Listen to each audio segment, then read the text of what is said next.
I want to start the show this morning and say it's over.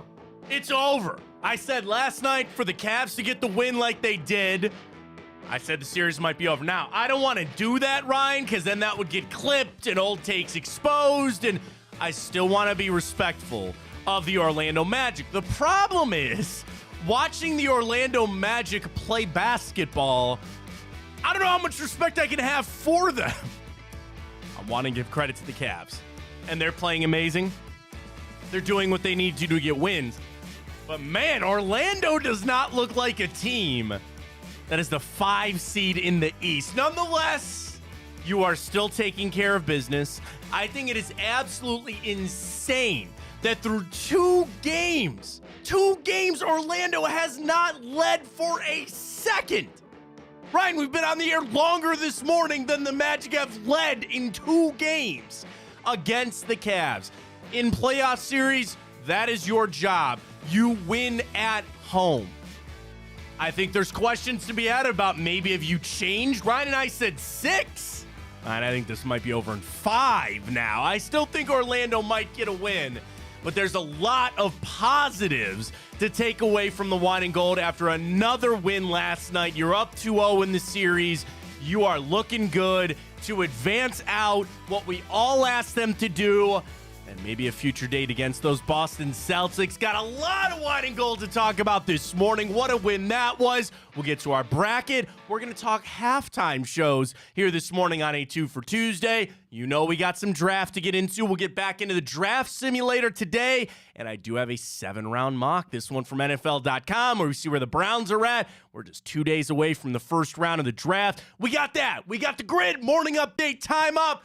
2 for Tuesday, right here on Big Play. Welcome to the show, everybody. I am Matt Fontana. He is Ryan Tyler. Good morning. Oh, up 2-0, man. You just wake up. The coffee just tastes a little bit better. Breakfast is just a little bit nicer when you're up 2-0 in a series and looking good. Excuse me. I get all choked up about it, Ryan. It's an emotional time. It's an emotional time. Bro, no joke. I think I'm fighting like long COVID. Seriously, I've had something. I've had this nasal throat thing for like 3 weeks. Is that not long COVID? COVID's not real, though. I didn't say that. Ryan said that. I am vaccinated, but I got the OG vaccination. I was just such a hipster. I didn't want any of the boosters. So I was like, yeah, I just got the OG one. We're good. We're good. We're fighting it on here. Cavs fighting on. What a win for them last night, man. The fact that Orlando has not led. It's not even like they've gotten the first bucket. They have not led in 2 games.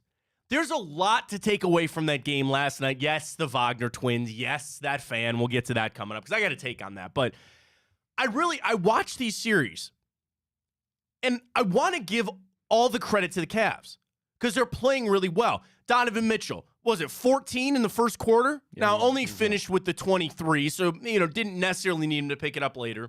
You got Garland in foul trouble, which they mentioned that a lot on the broadcast. Actually, I was listening to Jim and Tim on 1100, and Jim Jones was making the case. He felt like the Magic's game plan was to get the Cavs in foul trouble, try to get to the free throw line, try to make things hard, get their players out. They kind of did that. Darius picked up his 3rd foul in the second quarter. And whether or not they were attacking Mobley and Allen, I see kind of what Orlando was going for. But Ryan, I got to tell you, through 2 games, they have nothing for the Cavs. Literally, they have nothing. And I know the playoffs are different, and you got to maybe change a little of what you're doing, and defense normally shows up. Bro, I don't know what Orlando is doing. I really have no idea what the Magic are trying to do to beat the Cavs. That gives me so much confidence. Like, I knew the Cavs were the better team in this series, but every single possession, every single run that happens in these games, I sit there and I go, Orlando has nothing for us. Their only hope, and I sent this out last night, their only hope is to drag the Cavs down to this putrid level of offense that they run. That's their only hope, is that they bring it down into the gutter and try to get the Cavs to play a type of basketball that they don't want to play. And I give the Cavs credit because they are persevering through that. They are trying to see, okay, straight up talent, it is apparent. They have nothing for us. What they try to do on defense, they're not scoring on offense. And there is a little concern. And I don't want to paint, listen, I'm all up on the Cavs right now. I'm really excited. But I need a little more out of the Cavs offense, okay? Niang has not found it, okay? Max Strus only had 1-3 last night. And again, you are winning basketball games. I don't want that to be lost. Ryan, you had another, I don't want to say subpar three-point shooting because Okoro hit a couple, which was really nice, and Karis LeVert and Garland getting that stroke back was huge. But again, 1 out of 5 from Strus, 0 out of 4 from George Niang. You're probably not going to win major series that way, but you're beating up on Orlando. I ain't going to complain about it. The thing is, I'm starting to really wonder about a sweep now. And I'm starting to think that, again, Orlando's probably going to get one. They'll probably get game 3. I would assume that that's maybe what's going to happen. But I watch these games and I just go, dude, they don't have anything for the Cavs. They don't. And whether that's how bad the East was for this to be a 5-seeded team, I guess. But, like, there are times that they don't look like they deserve to be on the floor with the Cavs. No, I mean, they don't have a Donovan Mitchell. That's clear. Yesterday showed exactly what it was, that Paolo wasn't ready for the playoffs. Maybe that's a bit early to say that. It's but literally it showed just him. yesterday. He was clearly nowhere on the level of Donovan Mitchell. They don't have a star like that. And then they were claiming to have the size, and I get that they do, but still nobody could stop Mobley from scoring, and nobody could stop Jared Allen from getting a rebound. Jared Allen's motor last night, 20. Not only on the boards, but just hustling down the floor in the fast breaks. Mm-hmm. I mean, I understand Donovan Mitchell led the team in points, and he's always going to be the star, and he always has been. Yesterday, what I saw from Jared Allen, easily the second best, if not the best player on the court. Well, and I'll tell you, through the 2 games, he's been the second best player. Now, again, I'm happy that Darius has his shot back, or at least had it last night. But through 2 games, who was the one guy everybody was a focal point of last year? Jared Allen. What has Jared Allen showed up through 2 games? I'm going to get every damn rebound, and I'm going to play a physical brand of basketball, and he has been the Cavs' second best player through 2 games. You're right. It has been Donovan Mitchell, but even yesterday, it didn't seem like the Donovan game. And I think partly because he scored a lot of points in the first quarter, they didn't really need him after that. And it was Darius hitting some shots, and it was Jared Allen. Like, I look at yesterday's game more of Darius Garland, Jared Allen. Those were the 2 guys that helped you get a win. And again, Mobley hitting a couple of threes, which was nice, or he hit 1, but I thought his comments were interesting after the game, where he said, I don't take it disrespectful when they leave me wide open at 3-point shots, because it just makes it easier for me to try to hit them. And go ahead, leave them open. That's fine. And we know going into this series, what do we say? Orlando doesn't shoot a lot of threes. They don't do it all that well. Ryan, yesterday, they almost had the same amount of shots as the Cavs. They had 35. We had 39. I tweeted this out yesterday. I said that first half of Cavalier basketball reminded me how talented this team can be and how much talent they have 1 through 8 when they're all clicking on all cylinders. Like, once Jalen Suggs got hurt, Cavs already had a decent how lead. did he come back in that I tweeted game? that. I was like, I thought he tore some stuff. I'm happy. I didn't want to see him go out at all. But that looked he was pretty getting carried off by like the 2 I know. But that first half of Cavalier basketball, it was exactly what this team needs to be throughout the whole playoffs. It was Donovan Mitchell got cooking early, got you off to a nice, comfortable lead. Jalen Suggs went down. As soon as that happened, Karis came in, and he was that igniter off the bench. He extended that lead. He did exactly what he needed to do. I think he scored like 6 straight points, and he even was facilitating the ball. And then you get your players some rest. Isaac Okoro comes in, bangs a couple threes. That step back was a thing of beauty. And then he was clamps That's all game I ask long. him. And he there are was times clamps all he had to game long, switch Matt. on to Boncaro. He was and he's clamps, given man. size up to him, and he switched off. And I was like, go both for sides it, of the buddy. floor. Go for it, Both man. sides of the floor. He was disrupting passes, and then he was driving. He ate Paolo Banchero's contact, finished it. Dude, that's what the Cavs need to do throughout the playoffs if you want to contest with Boston. Absolutely. You need 1 through 8 to all be there. And when they do, they're so talented. That's the thing. I'm trying so hard to not get ready to go for our series against Boston. You got to close this out. And that's the thing. This is still a young Cavs team from playoff experience standpoint. They're learning what it's like to play with a lead. To go back to what you were kind of talking about as well, there were stretches in that game where the Cavs offense was just bad, right? The turnovers are still... I'm gonna continue to harp on that. And I'm sure JB is too. but you just had some sloppy execution on offense. But then you turned around and clamped down the defense. Now, again, Orlando's offense, I'm the furthest thing away from an NBA insider. I enjoy the game of basketball. There are a lot of people, and I can give you names that are a lot smarter than me on the X's and O's of basketball. I sit here as the average fan going, what the hell are they doing? What is Orlando doing on offense? I really am just confused by a lot of the things that they try to do. It's because Paolo had a bad game, and he's quite literally the only one on that team that I think can make any type of separation and create their own shot. That's literally it. There was nobody else to do it. And the Cavs, again, I give credit to how they are approaching defensively as well and what they've been able to do. So we're going to post our 2 for Tuesday. We always do this. 2 questions, 2 answers. Our first one up this morning. Are you surprised by the Cavs' start to this series? Are you surprised with what, not necessarily that they're up 2-0, but again, Orlando has not led. The fact that you have not, so what did we put up 100 in the first game? No, right? No. The fact that you've not, 96 and 97. The fact that you have not had a 100-point game by either team through 2. I'm curious to see if people are surprised. There might be some people that are even surprised that you're up 2-0. You could say that you're surprised on how bad Orlando looks. I'm just really curious to see how people are viewing these first 2 games. Are you surprised? Vote at Matt Fontana Show. Drop us a follow there. Approaching 600 on the show Twitter. Appreciate everybody joining us there. We're also up on Instagram at Matt Fontana Show, Twitch Matt Fontana Show, and you can check us out on YouTube as well at Matt Fontana Show. Drop us a follow across that. When I also think about what again they tried to do, they tried to get the Cavs into foul trouble. And they ended the game, I think, with 5 fouls each for Garland and Mitchell, Allen had 4. If that's the strategy that they want to go ahead and play it on out, that goes even further back to the Cavs. I think that even helps because that's their game. Because if that's it, you got to avoid that. And I know the refereeing, which we'll get into when we go around the league, is really a hot topic this morning in the NBA for some of the other games that are going on. But if Orlando's ace in the hole is to try to just get the Cavs into foul trouble, okay, best of luck. I mean, that seemed to be what they were trying to do. I really do look at it with Orlando and I say, bro, what do they have to try to beat the Cavs straight up? Like, I'm talking about matchups. And you're right, Ryan. One of the concerns we had was the height that they brought. They're not even using it. I see the Wagner guys are out on the perimeter. Okay, fine. Stay out there. That's fine. No problem. I'm talking about on offense.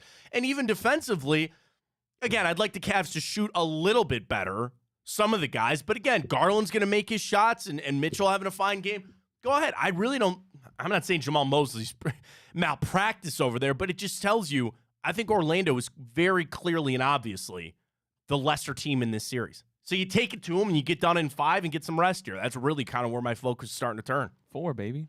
I'm fine with 4. I want a full week of rest. I think they'll probably get 1. I think they'll probably get 1 as the gentleman's sweep there. I don't know. Not from what I saw the first 2 games. That's what I'm saying, man. Dude, 86 points. Teams finished the third quarter with that in today's NBA. And Orlando, for the first time being here in this version of this team and how young they are, I'm sure they're sitting down and going, all right, we gotta recalibrate kind of where we're at. Because you see the names, too. Like, that's what shocks me so much. I'd sit there and be like, dude, they still have Markelle Fultz. I know he's a bench player, but still. Like, Cole Anthony, again, Jalen Suggs. They have a roster that's built, and this is probably their version of the learning experience. I did think about this last night. Do you think the Orlando pundits are going to have the same conversations we had about the Cavs all offseason last year? It'll be a little different. Because it's like a physicality thing, but like they're not favored to win this like the Cavs were against the Knicks. Everybody picked the Cavs to beat the Knicks last year. Nobody's shocked that the Cavs are beating Orlando, but I see a lot of comparisons. They look like a team that's there for the first time, going through some real experience. I just made that word up. I don't know what it is. Experience issues. And they're deficient. And they're falling their way down. Speaking of falling, why did that lady kick Mo Wagner? Has everybody seen the clip? There's an instinct in the moment. I guess. So Mo Wagner was going for a rebound. And listen, I know everybody can't stand him. He's been the lightning rod. I know he probably doesn't want to have to come back to Cleveland. Everybody dislikes him. Fine. The home court atmosphere has been great. I loved the Cavs tweet this morning where they shouted out the best fan base in basketball. It's been a lot of fun. I want it on record to be said, I thought that was Bush League. I thought that was bullcrap. You are sitting courtside. Boo. I'm sorry, you Brian. hate fun. I don't. You can't be kicking players. Boo. And I get that he's a giant human being coming flying at you and you don't like him. Here's the thing. Did she even know that it was Mo Wagner? Probably. So even more, she's like, I hate this guy. Let me try to kick him here. You can't do that. Nah, he's about to break her leg. You're sitting courtside. You don't want to get run over? Go sit in the seats. Don't sit courtside. And there's a lot of people that bring that up from time to time about how close some of the fans sit. How many delays you get? I spilled my beer. All right. Going on. It is kind of remarkable to see how close people sit to the games. I get it. The NBA likes money, and you charge a buttload of money for those seats. There were a lot of rich people in those seats. Can I tell you something else? When they got the guy out, because I know they brought the stretcher out, I thought it was Dan Gilbert for a minute. Bro. Didn't it look like him? Maybe a little bit. A little bit. I thought it was Dan for a second. Oh, my God. It wasn't. And I was like, why are you not sitting in your suite? But whatever. We can't be kicking players. And I'm a Cavs fan just like that lady was.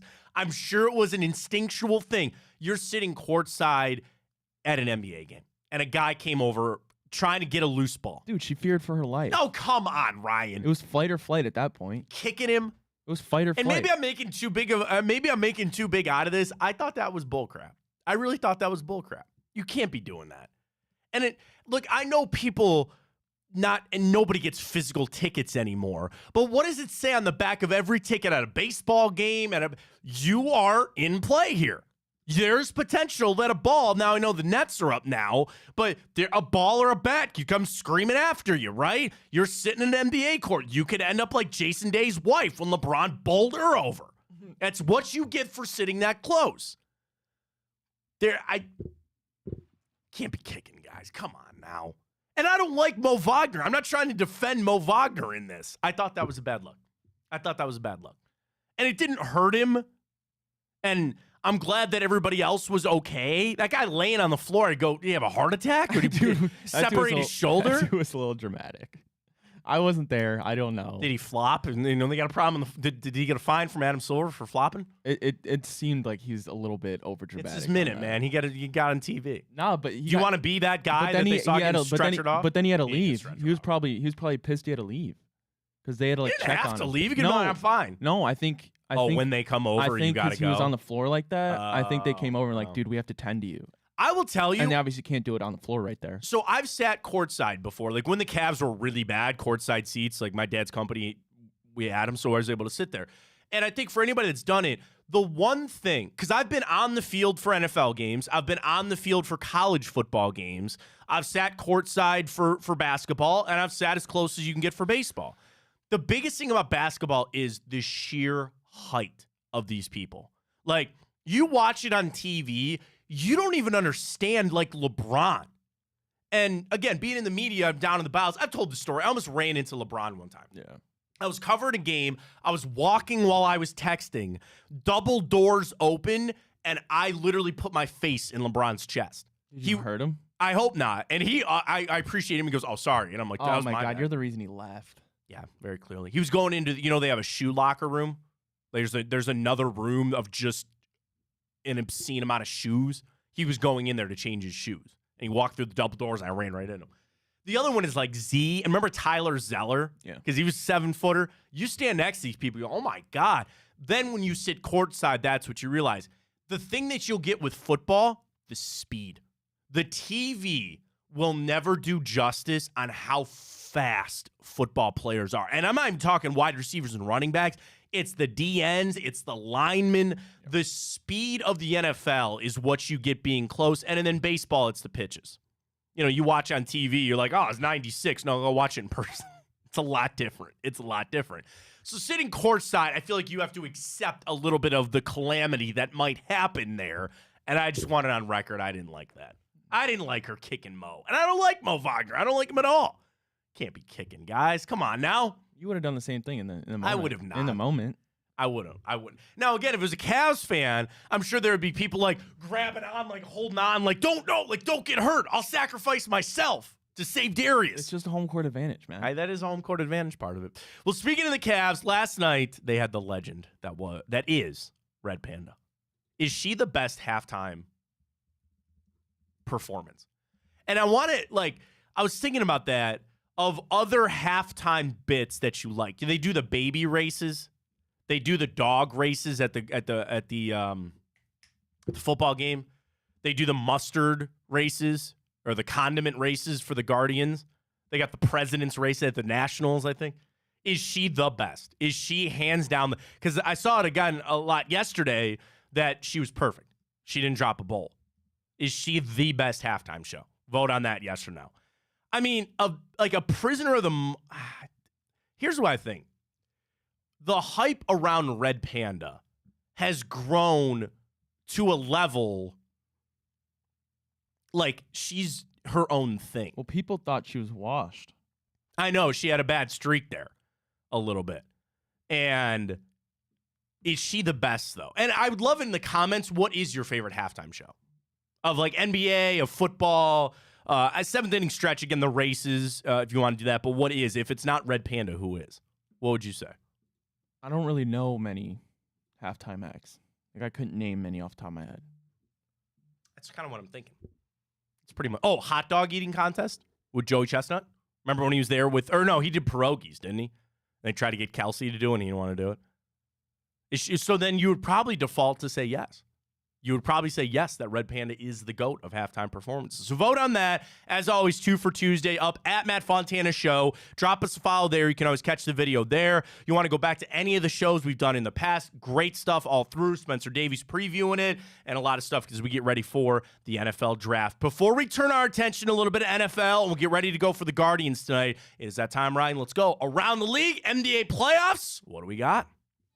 All right, Matt. Well, we had some good games yesterday. The Cavaliers were obviously the runaway, you could say. But the other two, Matt, were a little bit spicy. We'll start with the 76ers and Knicks, Matt. If you didn't catch the ending of that game, for those listening, you want to go back and watch that. The Knicks beat the 76ers 104-101, Matt. Covered, though. Hit my imperfect parlay, baby. I'm typical. Let's go. An utter collapse, to say the least, for the 76ers. Really a very lucky bounce three by Jalen Brunson. A turnover leads to a Dante DiVincenzo three. But let's talk about the offensive rebound in there, too. Isaiah Hartenstein punched it back out. Yeah. Horrible collapse by the 76ers. Well, and that's like Joel sitting there after the game at MSG going, oh, we're still going to win this. He straight up said we are the more talented team. We're the better team is what Joel Embiid said. If I'm the Knicks, I'm putting that in the locker room when we get to Philly. Bro, you ain't playing like it. You're not playing like the better team. And I mentioned this earlier, before this series even started about the play-in tournament. Joel Embiid looks cooked.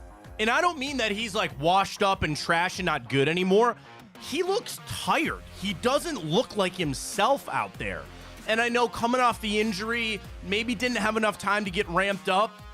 I don't know, man. There was something about that game that if you're Philly, games like this seem to be the nail in the coffin. You had every right to win this. Now, if you're Philly, you're like, all right, we're down 0-2. It was 2 on the road. What are you going to do? But it's how you lost that game. It's the opportunities that you choked away there. And I don't know if I feel all that good about it. And again, he put up 34, Maxey, but that is kind of what you expected from the 76ers. Those guys combined for 69 points. They only had, one other player in double figures? Tobias Harris had 10? You can't have that. You just can't. You're not going to win any games like that.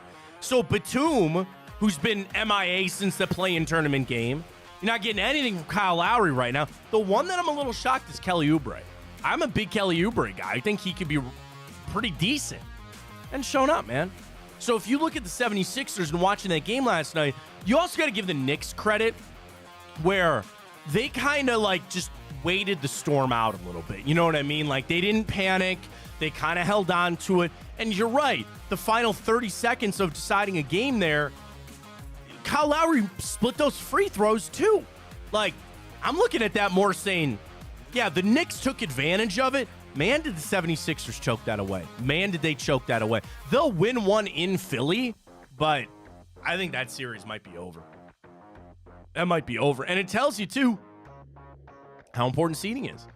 How much did that extra game that they had to... I don't know. I just, when I'm watching these games, like, Joel Embiid does not look like himself. And again, he put up 34 last night. I understand that. But he also put 34 up on 29 shots. That's not efficient. That's not very efficient.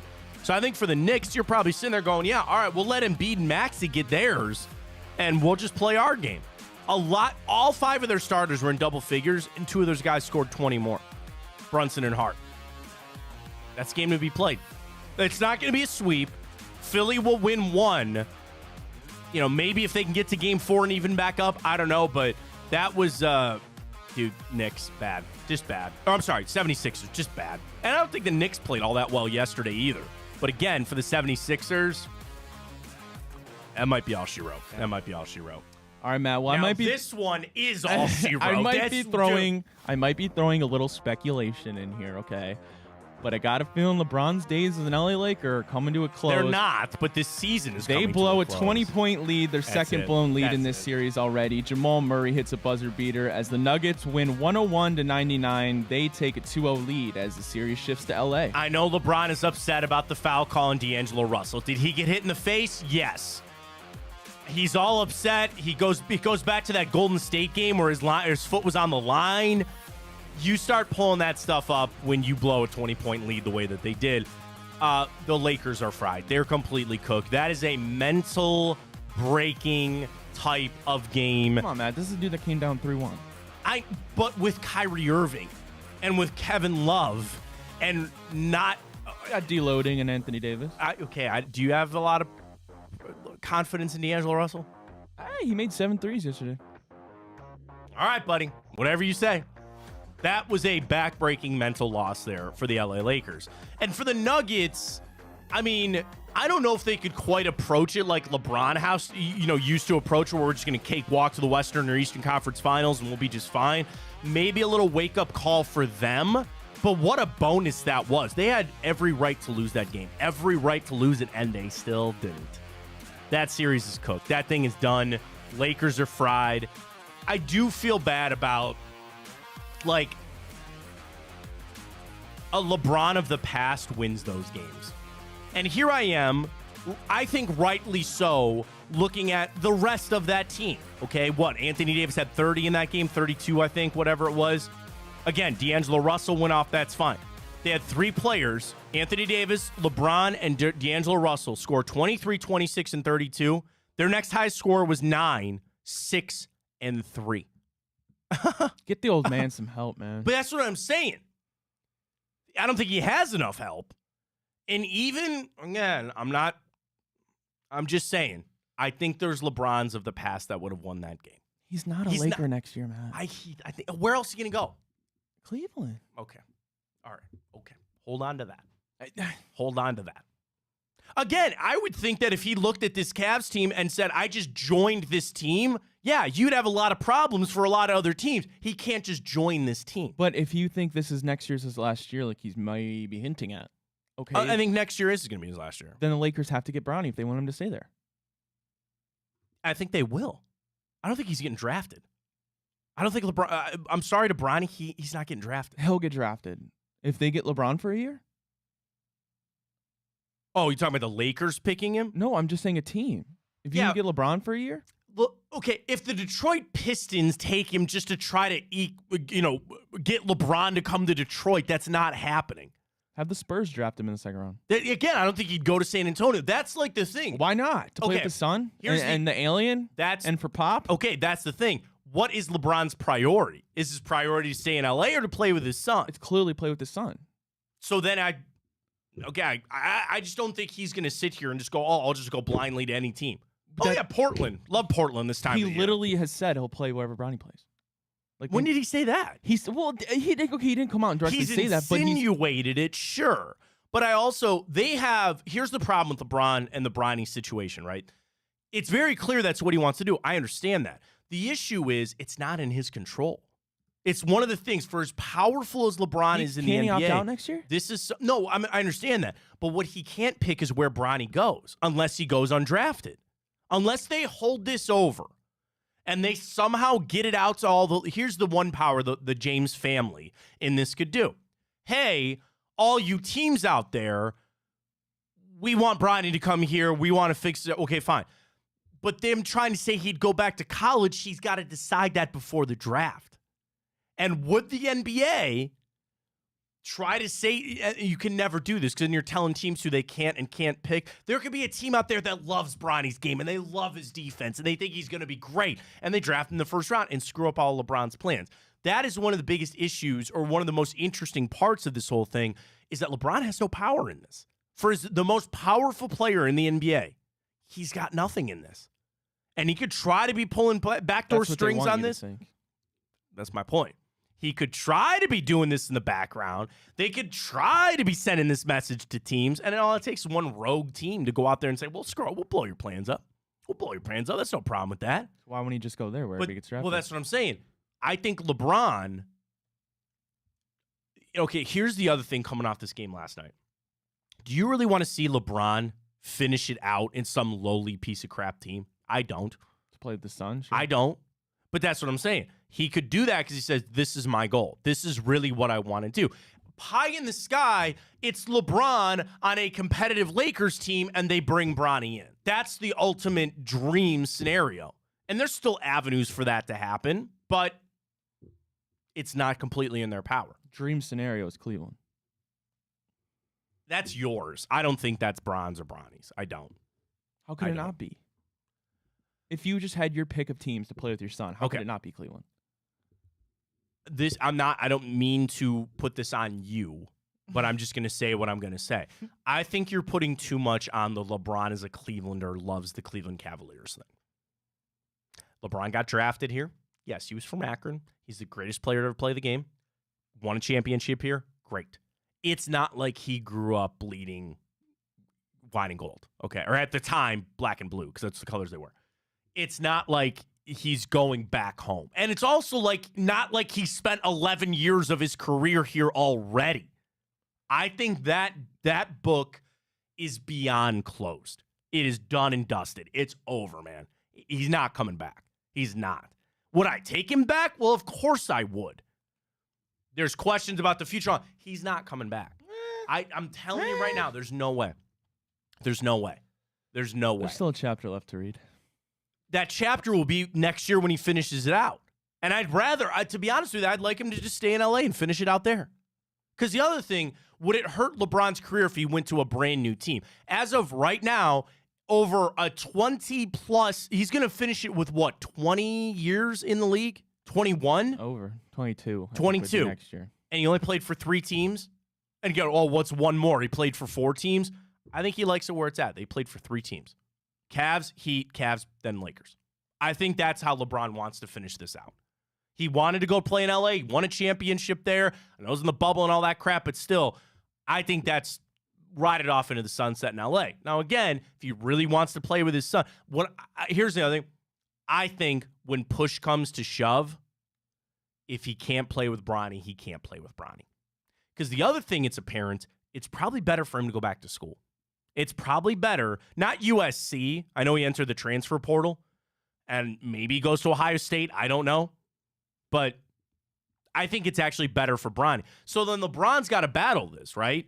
Do I be selfish and fulfill a lifelong dream of my own, or do I let my son go on the path that he needs to go on? I don't know. It'd be nice if he could come play with LeBron for a year and then go back to college. That'd be the ultimate scenario.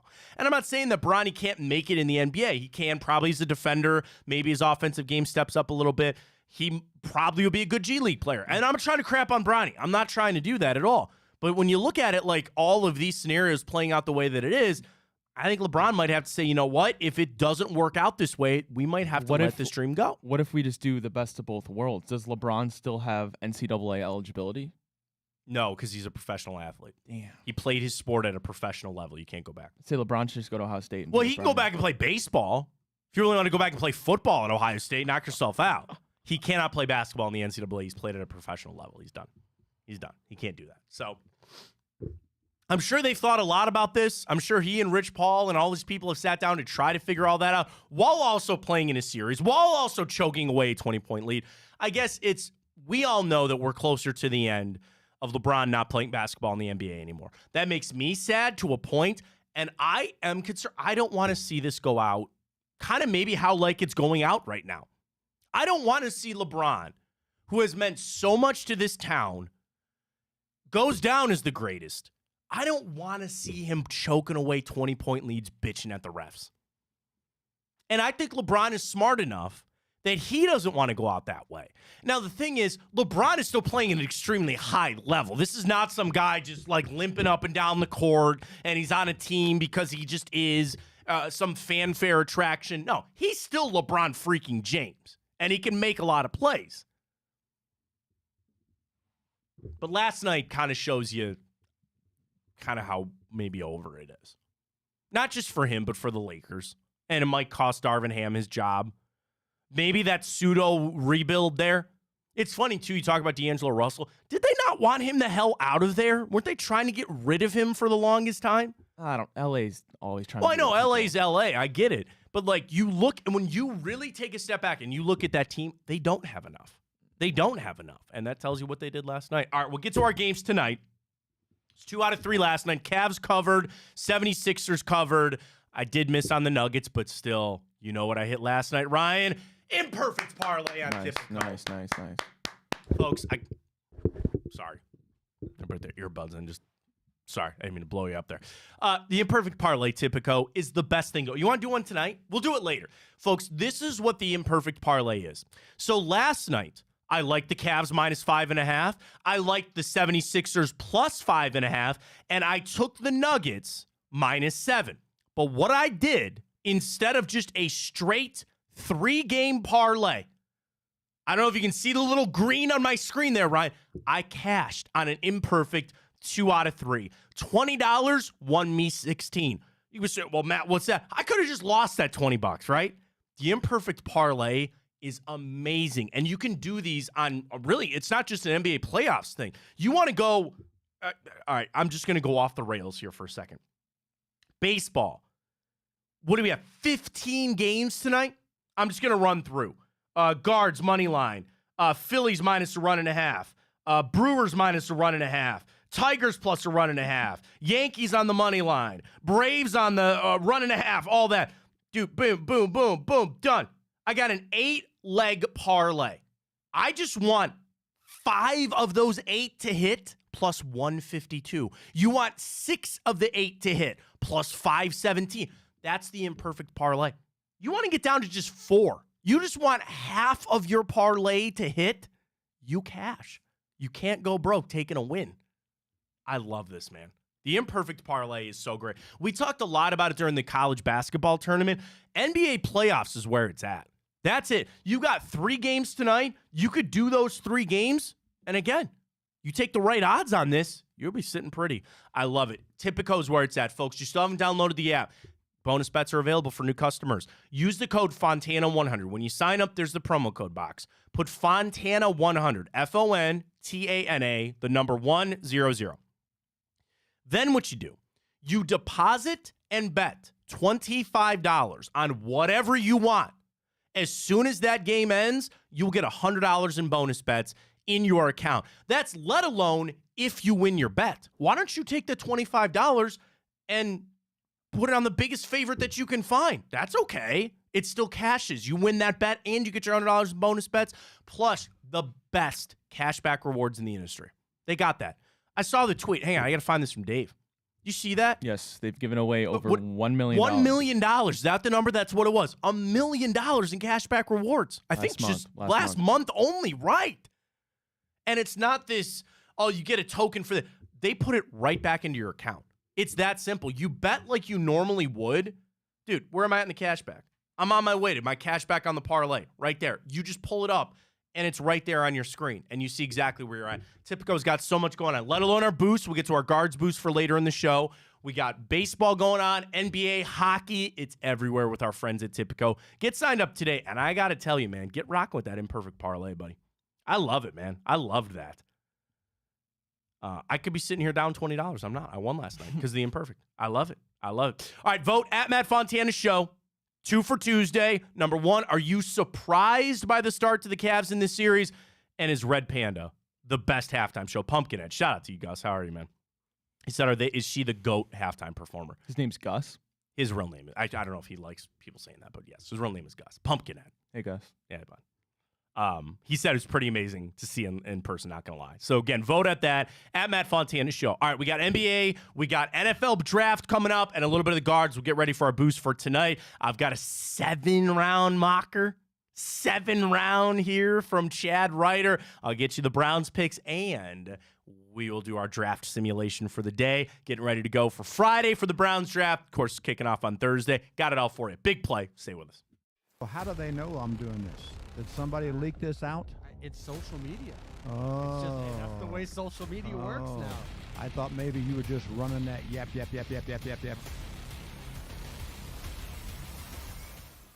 Welcome to Big Play, a sports media team that started back in 2014, and now we're not in a garage. Look at us, incorporating some of Cleveland's favorite sports personalities, bringing you fun and compelling content from downtown Cleveland. Coming to you live from the shores of Lake Erie and Burke Lakefront Airport, join Team Big Play for all the best sports talk in Ohio. Check us out on social media at Big Play, bringing you fun and compelling content from downtown Cleveland. Anthony Schlegel, just how physical he was. You saw the girth and the power and everything he was bringing to the table, especially when he was a nice beefy 255 playing middle linebacker.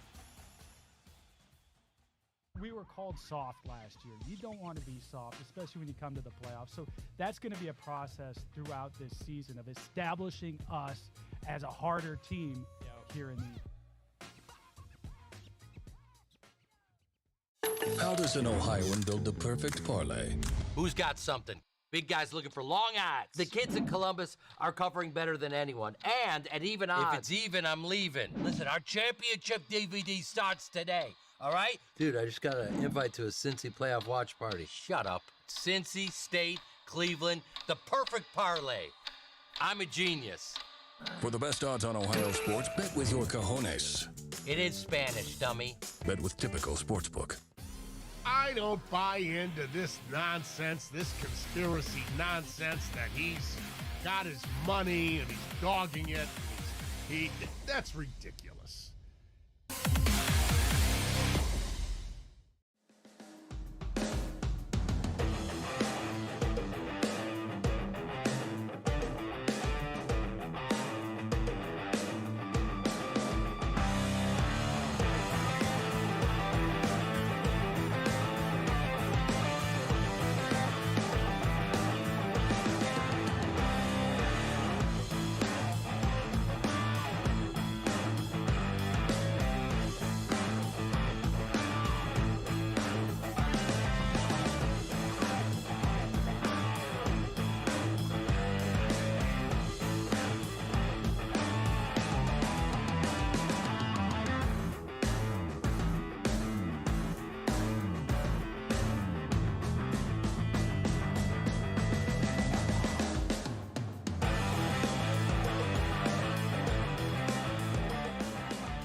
Welcome back, Fontana Show, right here on Big Play, streaming live. We're on YouTube, up on Instagram for all of our clips, Twitter for live, and Twitch as well, at Matt Fontana Show. Ryan, we are here and ready to go for the NFL draft. We talked a little yesterday, and a little exciting about the draft and all that, but not having the first-round pick, which I get. So I very much appreciate guys like Chad Ryder, who do a 2-round mock draft.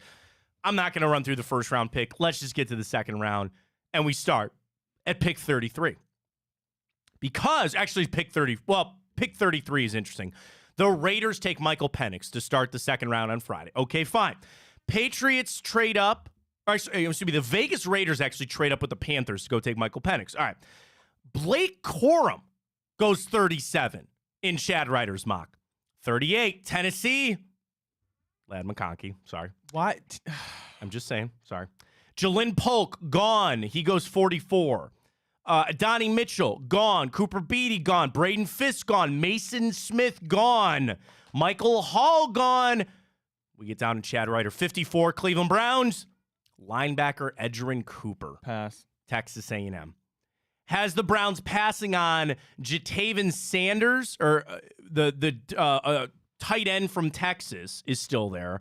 Rome Wilson still there. Ricky Pearsall all still there in the second round. I go to the third round because I want to see where he's got Malachi Corley. So I hadn't seen him. Dude, third round wide receivers. Xavier Legette, Troy Franklin, and Malachi Corley. Now, the problem is they all go before the Browns pick at 85, and he takes the Yale offensive lineman, Kieran Dejime, I think. That offensive lineman, we've had him come up a couple of times for the Browns. So you would not like linebacker, offensive tackle for your first two picks there, Ryan and Chad Ryder's mock? I like offensive tackle. No, I don't like linebacker necessarily that much. Okay. We're at the point where we're afforded to take probably the best player available if we'd like to. And it's easy for me as a fan who likes a lot of offense to want a receiver, but I'm going to sit back and trust Andrew Berry. 156 is Beanie Bishop, a cornerback out of West Virginia. Round 6 for the Browns. That was our fifth round pick, In the 6th round, 206, CJ Hansen, an offensive guard out of Holy Cross. Holy cow. And then 7th round for the Browns, we finish it out with Chad Ryder's mock. Dude, he is going to go a mock. Tanner McLaughlin, tight end, Arizona. Keith Randolph, defensive tackle, Illinois. Chad Ryder doesn't have the Browns taking a wide receiver in any of those picks. I don't buy that. I don't buy it either. I don't buy it either. At some point, which again, I want 54, but we'll have to see. All right, I got one other thing on the Browns. Do you want to do the mock simulator now while we're in it, and we'll get to our Browns comments here in a second? You want to do it? All right. Yeah, we can do it. All right, let's do it. All right, here, we're going to do it every single day. PFN Draft Mock Simulator. Ooh, Ryan, I like that little screen you put together for us. Here's how it works. Ryan have you already clicked it to go through? Yeah, I'll restart it. Okay, you restart. Are you going to restart it? Okay. This is how it goes. How many rounds do you want to do? You want to do into the third round? Yeah, let's do it. All right, do the third round. So we're going to do a simulator up into the Browns picks in the second and third round. Just a little exercise to see where we're at, see who's available. Ryan, start it. Let's roll. It would like to load first. Oh, it's loading. Everybody's on it this week. It's probably crashing their website right now. Good. Go. Let's roll. All right. Now we're going to go. All right, it's going. Let me know if you want me to pause it. No, keep going. So again, Caleb will, we all know kind of how the first round is going to play out. We'll have to see. The thing that you're going to watch too on Thursday, JJ McCarthy. JJ McCarthy. 11 though to the Vikings. Oh, okay, interesting. You got to see if Bo Nix gets up there, Michael Penix. Like, you want some more guys to fall back down to the Browns as we've done. So we're going on through. First round about done. Where's your guy, Ladd? Is he gone yet? No, not yet. Not yet. Kool-Aid goes there. Xavier Worthy to the Bills. Okay. All right, now we're in the Damn it! Lad McConkey, 32 to the Chiefs. That's the third Super Bowl in a row. Yep. Keon Coleman gone. Cooper Beatty goes there. White boy to the Chargers. Cooper DeJean. He's going in the first round. That's not right. He's going to go in the first round. Bo Nix, 44 to the Raiders. Okay. Oof. All right. Malachi Corley, 47 Damn defense. it! And then immediately Troy Franklin to the All right. Giants. We're in a lot of trouble here. Jalen Polk to the Rams. All right, Browns. We do have a trade offer. So we would move back 3 to 57, but we would pick up 125. I kind of like that. Well, do you want to see who's available? Yeah. Well, you can't click off it, can you? Yeah, I can. Oh, you can't? Okay. I like that. All right. Michael Penix still on the board. Still there. Okay. Trey Benson is there. No. All right, you no. want to see receivers? Yeah, let me see the receivers. Xavier, Roman Wilson, Ricky Pearsall. Okay. You could trade back 3 spots and probably still grab one of those guys. Defensive tackles. Rook, Arono, okay. Michael Hall. Braden Fisk is still there. Mason Smith. All right. Accept the trade. We'll move back 3 spots. Accept the trade. All right. Where'd my trade go? That's what I'm saying. I think when you Well, click, it said hide though. So that means you can get it back. Is it just resume? Resume? No. Proposed trade? Oh, no. That's us trading out. All right. Just take. Who do you want to take? I'd take Rome personally, but that's over just me. Xavier Legette. Yeah. Although, again, we would have accepted that trade and moved back. But go ahead and take Rome Wilson. Go ahead and take him. All right. That would make Nick Padone very happy. Yeah. And then you want to motor through to our third pick, too? To see how it plays out? Yeah. Although I don't know if I can fast forward it. Yeah, it's weird that you can't do like a speed on it. Some of those you can do pretty I did. fast. I clicked normal to begin with. Oh. There might be a turbo one. I'll figure that out for tomorrow. Coming up to 85 in the third round for the Cleveland Browns. Seeing it playing out there. All right. All right. Coming up. There are the Browns. Here we go. Oh, Jeremiah Trotter just went. I would have taken him to the Steelers. That's wow. gross. They said today, coming out, they might take a quarterback. Pick 85, we would get pick 102 and 118. No. Decline that. Decline it. All right.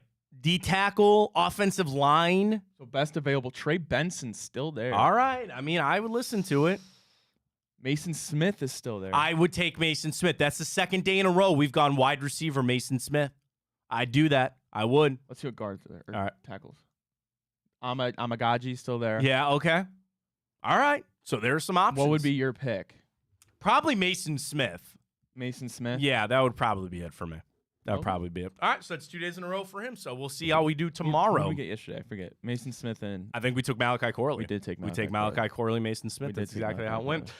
Speaking of the Browns, and I do want to start this by saying I want to shout out Jake Trotter. Jake announced yesterday that he's not going to be the NFL Nation reporter covering the Browns anymore. And I'm excited to have the new person coming in. But I just want to shout Jake out, man. I was out in Berea a lot. I was there on his very first day when he accidentally sat in the seat that the Browns told him to sit in. It was just a funny story. But anyway, Jake is a really good dude. He is awesome. He's so good at what he does. I'm wishing him and his family nothing but the best. He said he's very excited about his next step, but I am sad to see Jake not covering the Browns anymore. That being said, he put out maybe his final article this morning on ESPN talking about the Cleveland Browns, and he said why the Browns could and maybe should be taking a wide receiver in this draft, and he discussed the replacement for Amari Cooper. So he talks first about the history. We know we traded for Amari Cooper. And, Jake brings up a good point about the Cooper move.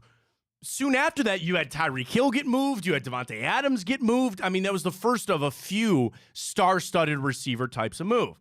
Jake writes, Cooper has since become the first Cleveland player to post back-to-back 1,000-yard receiving seasons, and last year broke a franchise single-game record with that 265 against Houston on the way to his 5th Pro Bowl appearances. Yet, as successful as Amari Cooper in the trade has been, Barry and the Browns have otherwise struggled to target receivers.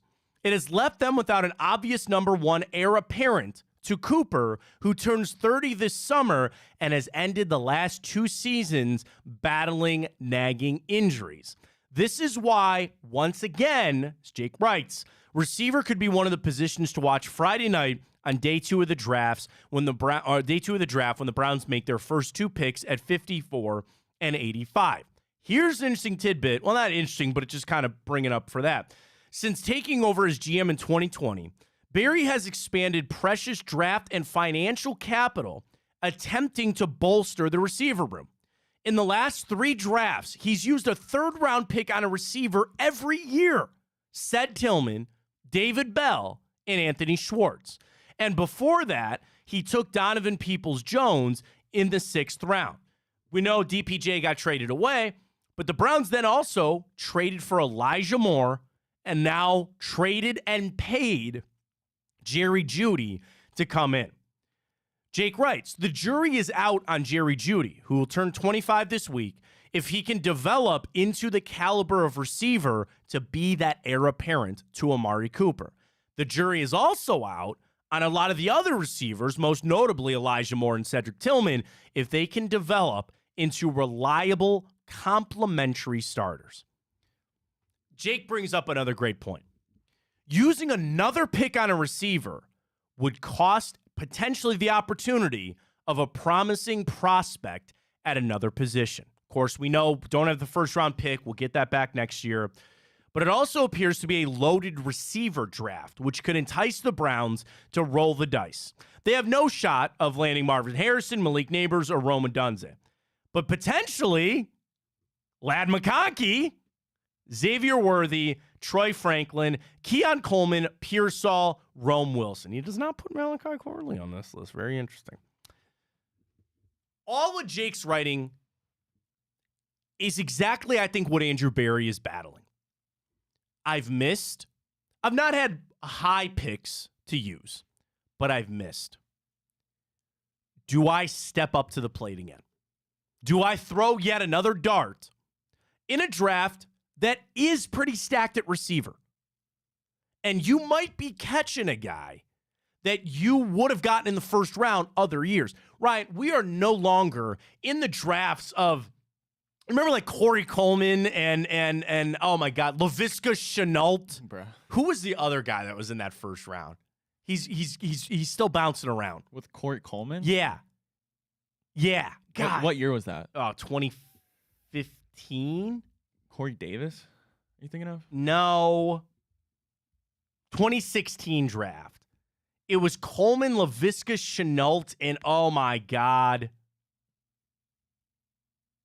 You know what school he went to? No, I can't. I have the Laquan Treadwell. That's exactly what I was thinking. Laquan Treadwell. Yes, that's exactly what I was thinking of.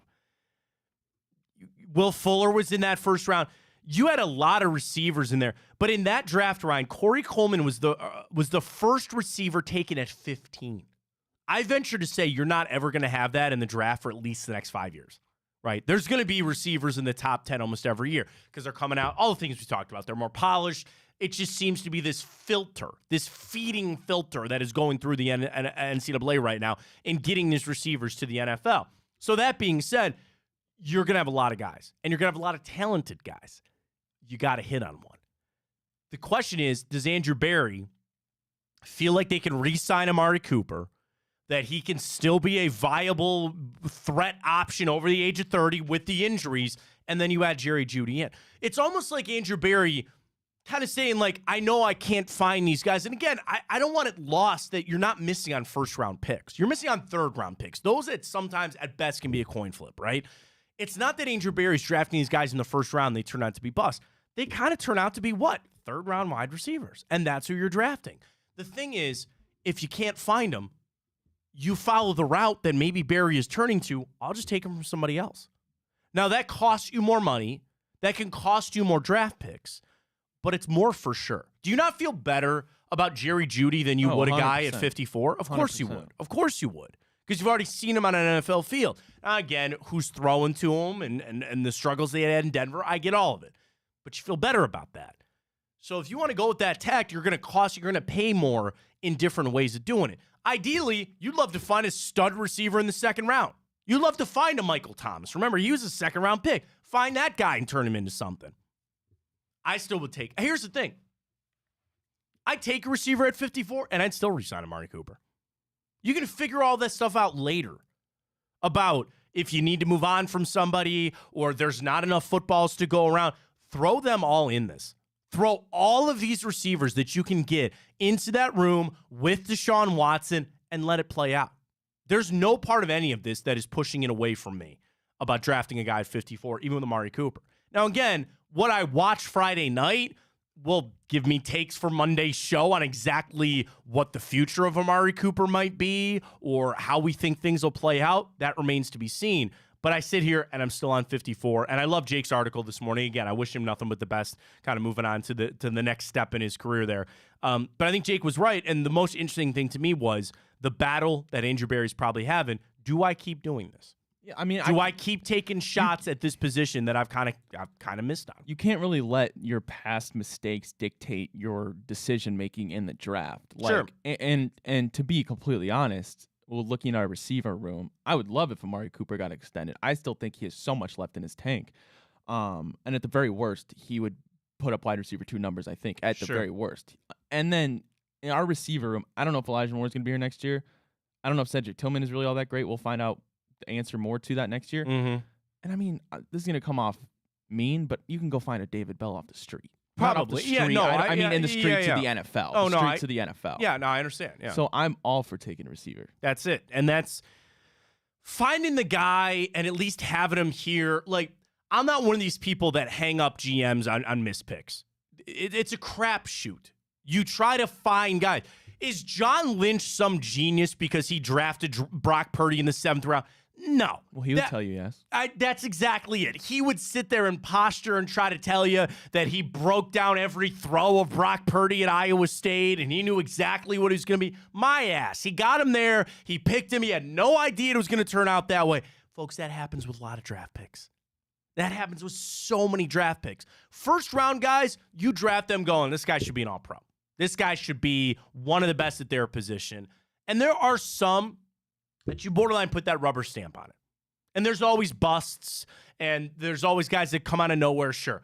But for the most part, when you miss on first-round picks, yeah, I'm going to sit there and be critical. If you're missing on 3rd and 4th and 5th-round picks, I'm sorry. I can't join people in being angry about that. There's a reason they're 3rd-round picks. And Barry's had to do the best that he could without having the first-round picks, with the Watson money and all of that. Doesn't stop me, go take one. It does not stop me for a second. And again, I'm still fine signing Amari Cooper. Elijah Moore's not going to be here next year. That is one thing I will tell you about that receiver room. There is no way on God's green earth Elijah Moore is here next year. Wow. I don't see it. Wow. There's no way that I see that. You turn this over to Amari just dream for me for a second. Amari Cooper, Jerry Jeudy, Ced Tillman, and 54. Malachi Corley. Play it out, man. And if all of a sudden Malachi Corley or Ricky Pearsall or Xavier Legette or Troy Franklin, they all of a sudden turn out to be the cat's rear end, man. Well, then, no, sorry to Ced Tillman, you're getting your snaps cut, man. Sorry. Well, then you're stuck with Amari Cooper and Jerry Jeudy. Yeah, you still got a guy in a rookie deal that's not making any money. Go ahead and go throw all 3 of them out there. What did Andrew Barry say in his press conference last week? He's like 70, he thinks 60 to 70% of NFL offense is played in 11 personnel. That's 3 receivers. Throw them out there. Throw them out there. I've got no problem with that. Now, do you have other deficiencies? Yes. One thing to keep an eye on, there's a conversation I was having with somebody too this week as we get ready. Watch for a Joel Bitonio replacement. I'm not kicking Joel Bitonio out the door by any stretch of the imagination. I have some people that really feel strongly this will be his final year in Cleveland. I'm sorry that he might retire after this year. He's had to fight through more injuries than he's had in the past. He finally got some of the success he was looking for. You're going to need a replacement there too. And I know the tackle situation will work itself out, all that kind of stuff. The one thing I am pretty confident in, I think the defense is built. And especially if you do take a D tackle in that 4th pick or 4th round pick, 85 or something like that, like we've done the last couple of days, I think that defense is pretty built. And you got a lot of young guys over there as well. Watch for that guard, though, as the potential replacement for Joel Bitonio in the future. But I need 54 to be a guy that's going to see the field this year. You could draft a guy and say you're going to redshirt him, but that's where I lean, again, even more receiver. Or even, we kind of poo-pooing on linebacker a little bit. I'm drafting a guy at 54 that can get on the field this year and be an impactful player. I know there's a lot of future to be thought about as well, but I'm drafting a guy that I need to see on the field right now. All right, let's catch a break. We come back. We'll get to the morning update.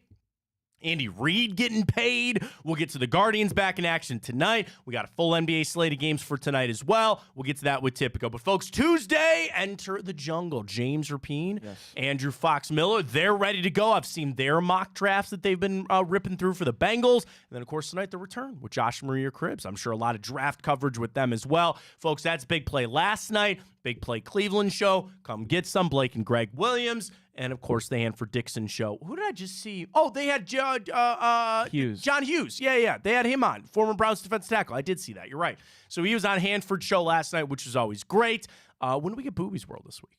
Friday. Friday. Okay, nice. So he's going to obviously be right in the thick of things with the Cavs. Folks, Big Play everywhere that you need it. We got, 13 different shows on our network now?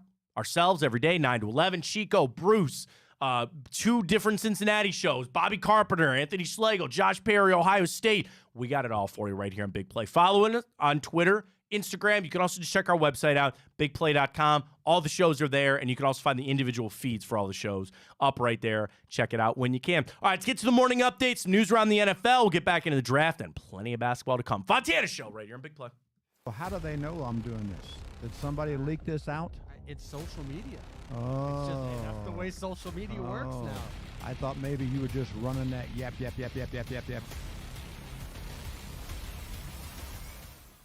Welcome to Big Play, a sports media team that started back in 2014, and now we're not in a garage.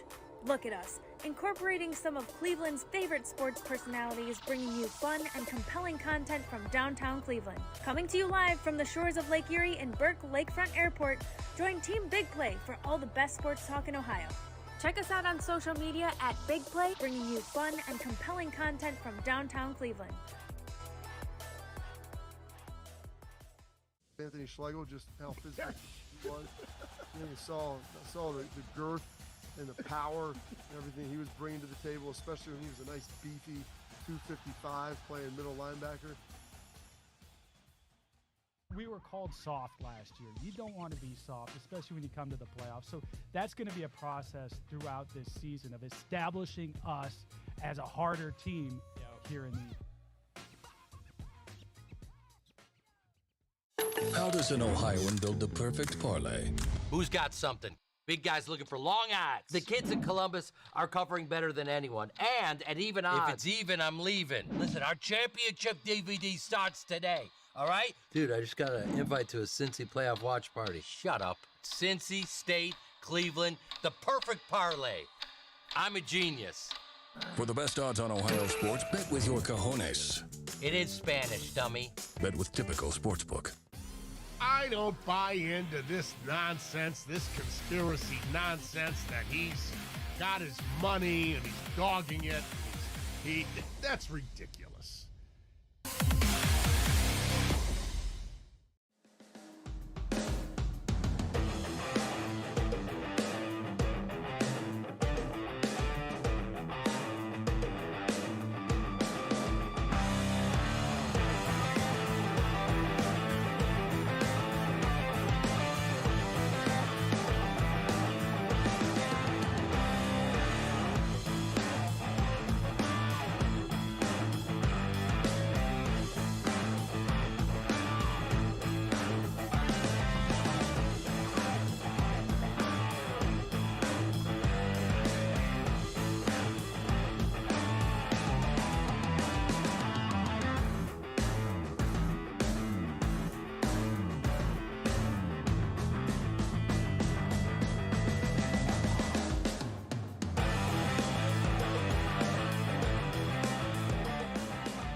All right, let's get to it. Ryan's got the stories here on a Tuesday. A lot of NBA action, some news and notes coming out from the NFL. Did Nikola Jokic's brothers get into a fight last night? Did you see that? At the game? Yeah. No, I didn't see it. The guy that shockingly looks like him is very tall and had a Jokic jersey on. Somebody said that those were his brothers. They got into a fist fight at the game last night.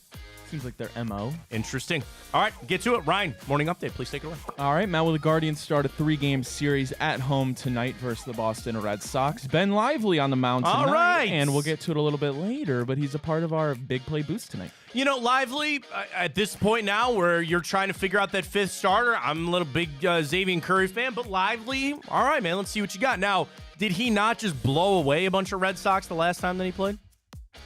Didn't he have like 6 strikeouts in that game? He did very well. So I wonder about that. They got a book on him a little bit. Oh, no, that was the A's. Was it the A's? No. Yeah, it was the A's. No. Mm-hmm. Isn't this Ben Lively's only second start? Yeah, it's his second start. His first start was against the A's. Are you sure? Oh, no. No. Oh, no. I'm almost positive it was the Red Sox. Oh, I'm sorry.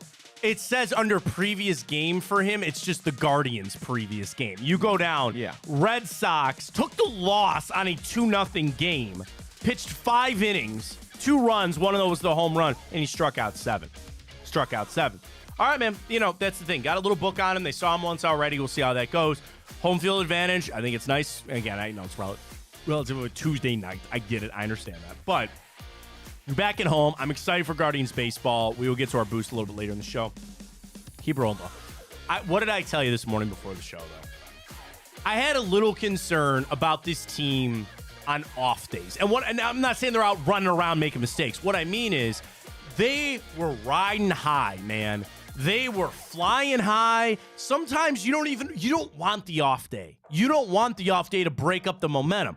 This is a young team. Can they recapture that momentum? I know it's just the off day. They needed it. They got some rest. I'm excited to see how tonight plays out. I'm confident we'll place our bet with our typical boost coming up in a little bit. That's just something I was wondering coming out the off day if it broke up the momentum a little bit. But we'll find out. All right, well, speaking of momentum, the Cavs got hell of a lot of momentum as they go up against the Orlando Magic 2-0. Matt, they're yet to score 100 points, but the good news is the Magic are yet to score 90 points in this series as the Cavaliers have not trailed a single second. A lot of people are jumping on, too, how much Evan Mobley has just locked Paolo Banchero down. Chris Fedor's had the stats. Shout out to Danny Cunningham. Danny had a couple of those. Let me pull up some of them here real quick for you. I swear to God I followed Danny. All right, there he is. Couldn't find it real quick. According to NBA.com's matchup, in this series, Paolo Banchero, when defended by Evan Mobley, is just 2 out of 11 shooting in 45 possessions, and he's forced more turnovers in 4 than he's allowed buckets for Banchero in just 2. That's an unsung hero of this series thus far. Goes back to our Twitter question, Ryan, if you don't mind pulling up real quick. Are you surprised with the start to this series for the Cavs? Early results, please. 70% say no. Wow. 30% say yes. All right, I'm okay. I'm not shocked that the Cavs are up 2-0. It's the fact that Orlando has not even led in a game yet, and also that they have shut down relative Banchero. The defense of what I thought Orlando was going to play, like the sloppiness that they play with, they're trying to get the Cavs to play down to their level. I've been really happy. I am surprised. I am completely, dude, I cannot believe in 2 games that they haven't even gotten the first bucket. Good. That they've not even kept it close through the first quarter. They've not led in this series. Keep it that way. Yeah, sweep it on home would be great. We're back in action, Thursday night? The travel day, off day. There we go. As the draft. There we go. So excited to get going back on Thursday. Well done, though, to the Wine and Gold. All right, Matt. Well, the Zach Wilson era is officially over in New York as he gets traded to Denver Broncos. A little bit of a quarterback situation there. Could he get the start? Are they going to draft? Bo Nix has been a name in the mix. Will it be a battle? How do you see Zach Wilson's second stage of his career? Okay, the ultimate question is, did they just break him so badly in New York, and that's why he's the way he is, or is he really that bad? I go to Warren Sharp. I always bring up Warren on the show because he's just got so much good stuff. Are you ready for this? Yes. And I don't mean to pile on Zach Wilson. The last 3 seasons, so the last 3 years of Zach Wilson being in the NFL, total QBR, completion percentage, touchdown to interception ratio, yards per attempt, success rate, EPA, accuracy, first down rate, touchdown rate, explosive pass rate, and passer rating. Ryan, he is dead last in the NFL in every single one of those metrics over the last 3 years. You want me to run through that list again? Picture this. The last 3 years of football. Think of Gardner Minshew. Think of Josh Dobbs. Think of Nick Mullins. All of these guys are better than Zach Wilson. He was dead last in every single one of these metrics. QBR, completion percentage, touchdown interception ratio, yards per attempt, success rate, EPA, accuracy, first down rate, touchdown rate, explosive pass rate, and passer rating. It's not even like there's one that he just somehow is good at and he sucks at the rest. he has been, hands down, the worst quarterback in the NFL over the last 3 years. Now, I should qualify by saying I said like Nick Mullins, Josh Dobbs. I'm assuming there's a minimum play.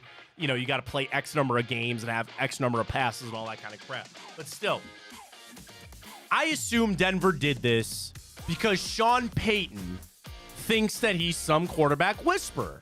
Do I think that stops them from taking a quarterback?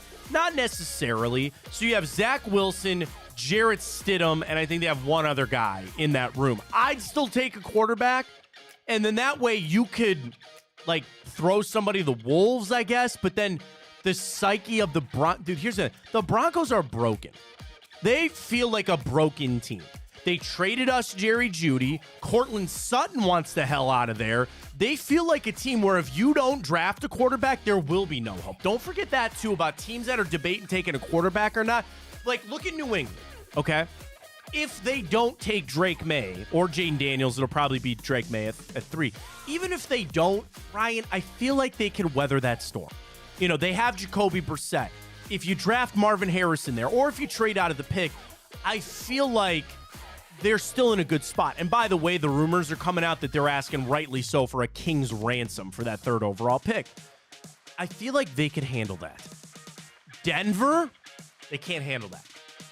They're almost required at this juncture of their franchise to take a quarterback. Now, trading up to go get J.J. McCarthy seems like the smart bet there. I don't think this trade for Zach Wilson changes anything. It's, we feel like this guy is broken. Maybe we can fix him, and he's an option, okay? And they got the Jets to pick up some of his salary. So, buy low. Again, there's nothing going for Zach Wilson, but maybe they see some. And then, dude, you go back to the 2021 draft. Trevor Lawrence, 1st overall. He's still with his team. Number 2, Zach Wilson, traded. Trey Lance, number 3, traded. Justin Fields, 11, traded. Mac Jones, 15, traded. You had 5 quarterbacks go in that first round, and 4 of them, just 3 years later, are not even on the team that drafted them. You overdraft quarterbacks. I'm not saying you don't. And I will admit that of Zach Wilson, Trey Lance, and Mac Jones, they, like, deservingly got traded. Justin Fields, I felt like he got traded because they got the 1st overall pick. Like, I really think there's a world the Bears would have been fine running it back with Justin Fields this year, but they were bestowed Caleb Williams, cheaper deal on the money. I get all that. Okay, fine. But it is just a cautionary tale. I'll tell you this. I don't like doing this, but I'm just going to say, I never got that Zach Wilson hype coming out of college. I never saw it, man. Trey Lance, okay, a little bit. You know me and Justin Fields, and I was down on Mac Jones, too. I never thought Mac Jones was going to be anything. But Zach Wilson was one that I was like, no, just no. And here we are. So, best of luck in Denver. Enjoy the weed. The week? The weed? Oh, the weed. I thought you said the week, no, and I thought I weed. didn't understand that joke. Enjoy it. They don't test it anymore. I don't think Zach Wilson looks like he smokes weed. But maybe anyway, he should start. Anyway, Rory McIlroy was in the news, Matt. I did see this, yeah. 4-time major championship winner Rory McIlroy is rejoining the PGA it's Tour's McIlroy, policy right? Are you board. just saying McIlroy to be funny? Oh, is it McIlroy? Yeah, it's Rory McIlroy. Sorry, Rory. Rory McIlroy is rejoining the PGA. It's funnier when you say McIlroy. PGA Tour policy board, and this potential return comes at a time, Matt, when the PGA Tour is attempting to negotiate a final agreement with your beloved LIV. Here's the thing. Rory was the poster child for anti-LIV. The PGA Tour put him up on that pedestal. It's not Scotty Scheffler. It's not Xander Schauffele or Colin Morikawa. It was Rory, even more so than Rahm. And then Rahm left anyway. I think this is now, and what a turn we have had in this whole thing. Now the PGA Tour is starting to say, all right, you got to see the other side of this because this deal is going to happen. What that means for bringing the LIV guys back. And the big thing, because Tiger is involved in this as much as anybody, and he played golf with this Chancellor guy. He's the chancellor of the PIF who owns LIV Golf. And, you know, they're trying to get across, which was my issue, was that they were sports washing. That this was a group of people that there's horrible things happening over there. And they're just buying up sports teams and things to go, oh, hey, just look at all this stuff. PGA Tour has been saying, well, wait a minute, that's actually not this guy. And this guy is actually condemning a lot of the things that are happening over there in the Middle East. So you step aside from that and you realize, okay, maybe LIV is not all that bad. Well, what changed? Because the stance of the tour when it first started was these are a bunch of bad people. And they're trying to just buy up this stuff and they threaten the integrity of golf and the PGA Tour. So what changed? Probably inevitability that they have enough money that this is never going to not happen and eventually they'll come together. So now you got to stare Rory McIlroy in the face and go, yeah, man, we're turning tail too. So you better jump on board with this and help us get it done. I feel bad for Rory. I feel bad for guys that passed up on all this money. What do you think they'd give Scotty Scheffler right now? A bajillion dollars. I know. What do you think? They offered reportedly $1 billion for Tiger, and he said no. Rahm got 340 million. That's a lot of money. So what the tour does to try to make these guys whole, to smooth this all over. Do I want the best golfers playing against each other every weekend? Yes. Do I want it to be on the PGA Tour? Yes. Okay? Whatever happened, and again, there are golfers I cannot stand. They took Patrick Reed. I can't stand Patrick Reed. He's a cheating son of a gun, is what he is. I was sad to see Jon Rahm. How'd he cheat? So there's been several instances, but do you know that you're not supposed to ground your club in a bunker?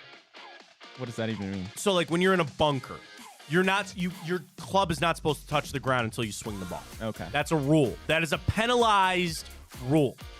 They have him on video doing that. They have him on video other times of moving a golf ball when he wasn't supposed to. Brian's just making fun of me at this point. I hate Patrick. I can't stand Patrick Reed. I just can't. So the thing is, I don't even mind him coming back to the PGA Tour because now I got a guy to root against on the PGA Tour. Phil, Dustin, whatever. The future is that these groups will come together. They are going to come together for the betterment of golf, and they'll get it figured out. So Rory back on this board, Tiger playing golf with this guy, they're going to get it all figured out. For as much money as on the table right now, it is impossible for them to not get it figured out, and I think they eventually will. All right, last year on the morning update, I got to ask you, Matt. Tom Brady just can't seem to stay out of the news. Go ahead. It's not even about football. Netflix announced that they will be airing what they dubbed the greatest roast of all time, Tom Brady. Matt, this will make history as the only live roast to air unedited and uncensored on television and streaming. Will you be watching? I'll watch it on the replay. I don't know when is it? I don't think it's announced yet, but they said there's going to have a slew of guests. What do you think about roast? Do you like roasts? Like Jeff Ross? I think Jeffrey Ross is the roast master guy. Absolutely hilarious because he's just by far the best roaster, and other people severely flop, but that's a fun part of it. I mean, Peyton got up there. I'm a big fan of him. Are they going to have Peyton at this thing? Because remember, who did Peyton roast? He was at a couple. He was Rob Lowe's? He was at Rob Lowe's, I believe. Yeah. He's been at a couple. Got to get Peyton on that. You have to. Because people just make fun. Pete Davidson said Peyton Manning looks like he evolved to where players don't need to wear NFL helmets anymore. Yeah. That's the thing. The roast starts with all the other people on the dais, so to speak, and then they get to roast. Some fall short. Some are just horrible. Some are bad. I can't tell you one Jeff Ross never fails. But like, okay, who was because then the roaster gets up there. Yeah. And then they take their shots at everybody else. What has been the best roast? Who have they done? Bieber? I mean, they've done something. They've done Rob Bieber, Lowe. There's been Rob Lowe. There's been Bob Saget. Bob Saget's was good. There's been Charlie Sheen. There's been, I mean, God, there's been a ton. Oh, James Franco? James Franco, yeah. All right, here's where we're at. This goes all the way back to 1998? Yeah, dude. Holy cow. They've been at it for a while. All right. You want your quick list of roasties? Yeah. Dennis Leary, Jeff Foxworthy, Pamela Anderson, William Shatner, Flavor Flav, I remember that. I think Larry the Cable Guy got one. Bob Saget, Larry the Cable Guy, Joan Rivers, David Hasselhoff's was pretty good. That one was good. Just calling him a trunk. Yeah. Donald Trump, Charlie Sheen, Roseanne Barr, which I don't feel like was good, James Franco, Justin Bieber, Rob Lowe, Bruce Willis, Alec Baldwin. Yeah, Bruce Willis, yeah. Those are all the ones. They have not done one of these on Comedy Central since 2019. Yeah. The roasters for Alec Baldwin, Robert De Niro, Blake Griffin, Caitlyn Jenner, Chris Redd, Jeff Ross, Ken Jeong, Nikki Glazer. She's always on those. Adam Carolla. Sure. Sean Hayes was the roast master. Could you imagine an Alec Baldwin roast in today's climate? That's the thing. Like, one of the clips that always goes around, I can't remember which one it was. You know Jimmy Carr, the comedian? I think he's pretty funny. He made that joke about Pete Davidson's dad at 9/11 that everybody just goes, ooh. I'm sorry, but that was funny. I know, but that's the whole thing is like, I know exactly what joke it was. Yeah, we all know what it was. You got to be edgy in those kind of jokes, but when it's stuff like that even Davidson said, like, oh man, yeah, that was dope. But Pete's made own jokes. I know but that. That's allowed. the problem. Is like that's what I'm saying. Is Pete Davidson's a comedian. It's not that he ever took offense to it. He just like the joke didn't hit. I guess that's anything with stand-up. No, but I'm not gonna say it. But what? Or I guess it's not like I made the joke, no, right? He didn't make the joke. He made a joke about his dad passing away in 9/11. He said it was. This, of course, the line from Jimmy Carr was, he goes, of course, tonight a lot of jokes have been made about Pete Davidson's heroic father and the sacrifice he made on 9/11. But we got to remember, tonight is not the roast of Pete Davidson's father. That happened in 2001. And yeah, but then the one dude, I forget what it was like, Snoop Dogg's here. The only one with more. I don't want to say it. It's just so bad. What? Which one was that? He said Snoop Dogg is here tonight.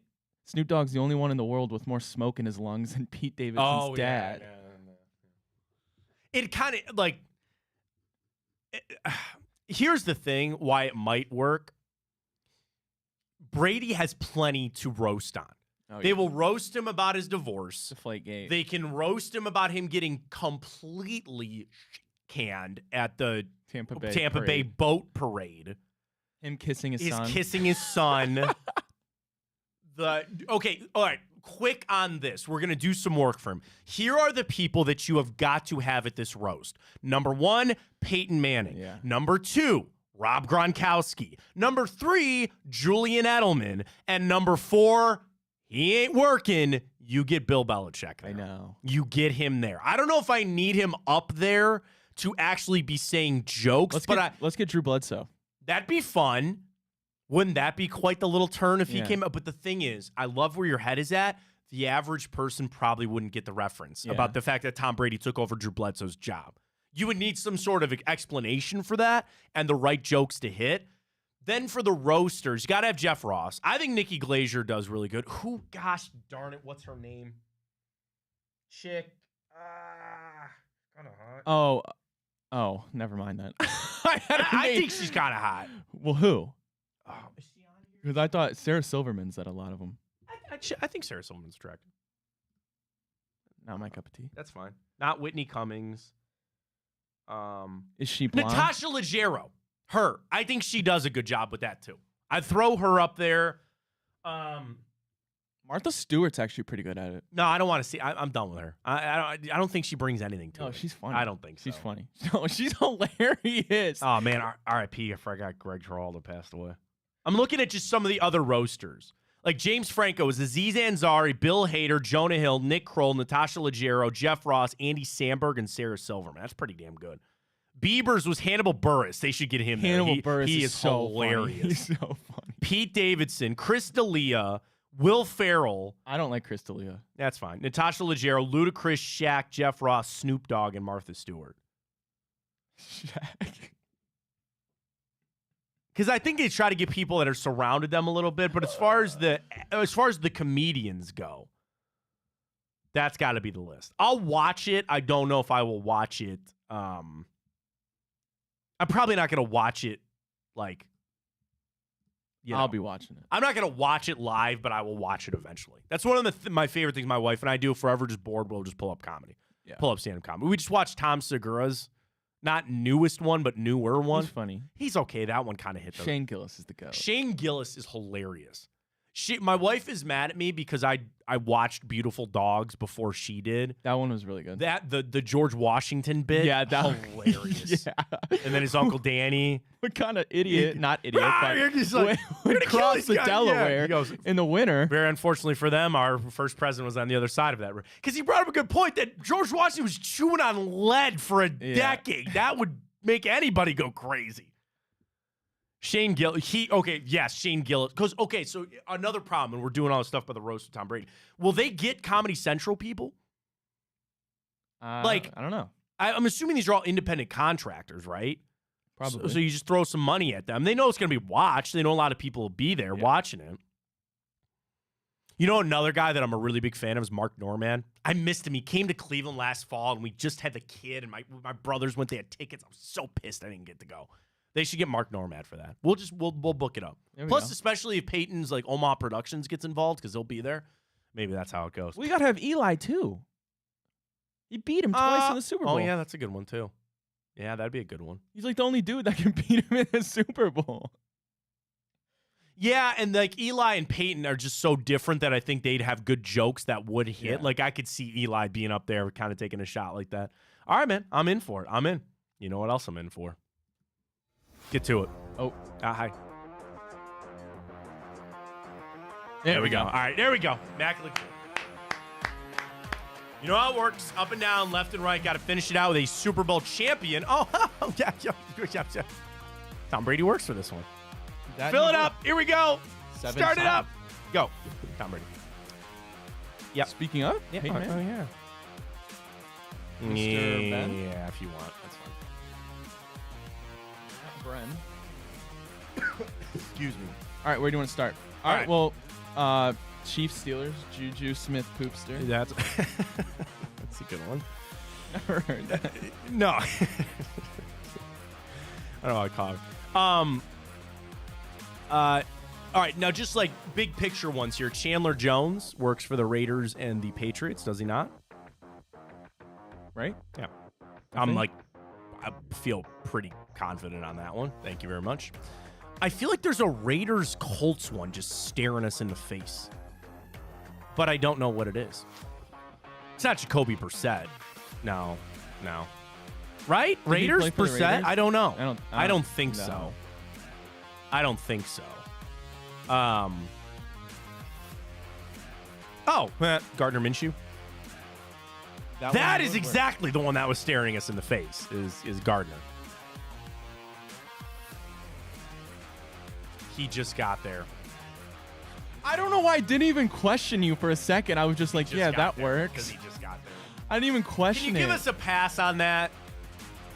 He just got there. He hasn't played a game yet. I don't know why I didn't even Such a question you. dumbass. I didn't either. I'm sorry. Damn it. All right, we'll pretend. That's my fault. It's mine for not even just blindly following. I because there is somebody that is like, why? I don't know why. There's just something that's just, there's somebody slapping me in the face there with the Colts and the Raiders, but I can't think about it. All right, run through. Anything else that's jumping big picture here at us? I feel like for some reason, Raiders, Steelers. Correct me, Martavis Bryant. That's a good poll. I'm almost positive. I think the Raiders. No, I'm almost positive on that. You know what? I go with it. I like where you're at. I like where your head's at. Yep, good call. Nice, Ryan. That's a good poll right there. I feel like there's like a. Why does like Trent McDuffie come to mind for the Chiefs and the Patriots? No, he got drafted by the Chiefs. Okay, so he's still there. Colts and Raiders. One of the McCourties. For the Chiefs, I don't know. Yeah. Yeah. Obviously Patriots. I know he played there, but I don't know why one of the McCourties comes to mind there. Chiefs, Raiders. Has Frank Gore ever played for the Raiders? No, I don't think so. Not Jason McCourty. I know there's a defensive back that I can't think of right now for the Chiefs and the Patriots. All right, let's go to our old quarterbacks. Alex Smith has neither played for the Patriots nor the Colts. Chad Henne, don't think so. Garoppolo, no. You know, Jacoby Brissett, no. Nick Mullins? Don't think so. Oh, man.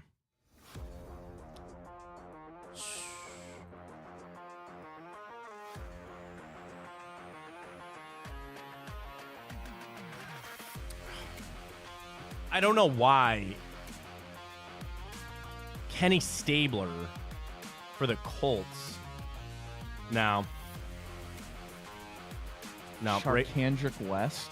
Well, that's a good pull from the past there with the Chiefs. I appreciate that. God, who's their running back forever? Dreads? For who? For the Chiefs. Jamal Charles. Yeah, I don't think he played at either one of those spots, though. But man. God. Ben Watson? No. Talking about the Patriots. Could have used Juju for the Chiefs and Patriots, too. Yeah, but then Steelers. Can we use him twice? Is that a thing? No, I don't think so. Yeah, already used. Now. Damn. Fitzpatrick, no. Josh Johnson, maybe. I don't know. Josh McCown? No. Damn.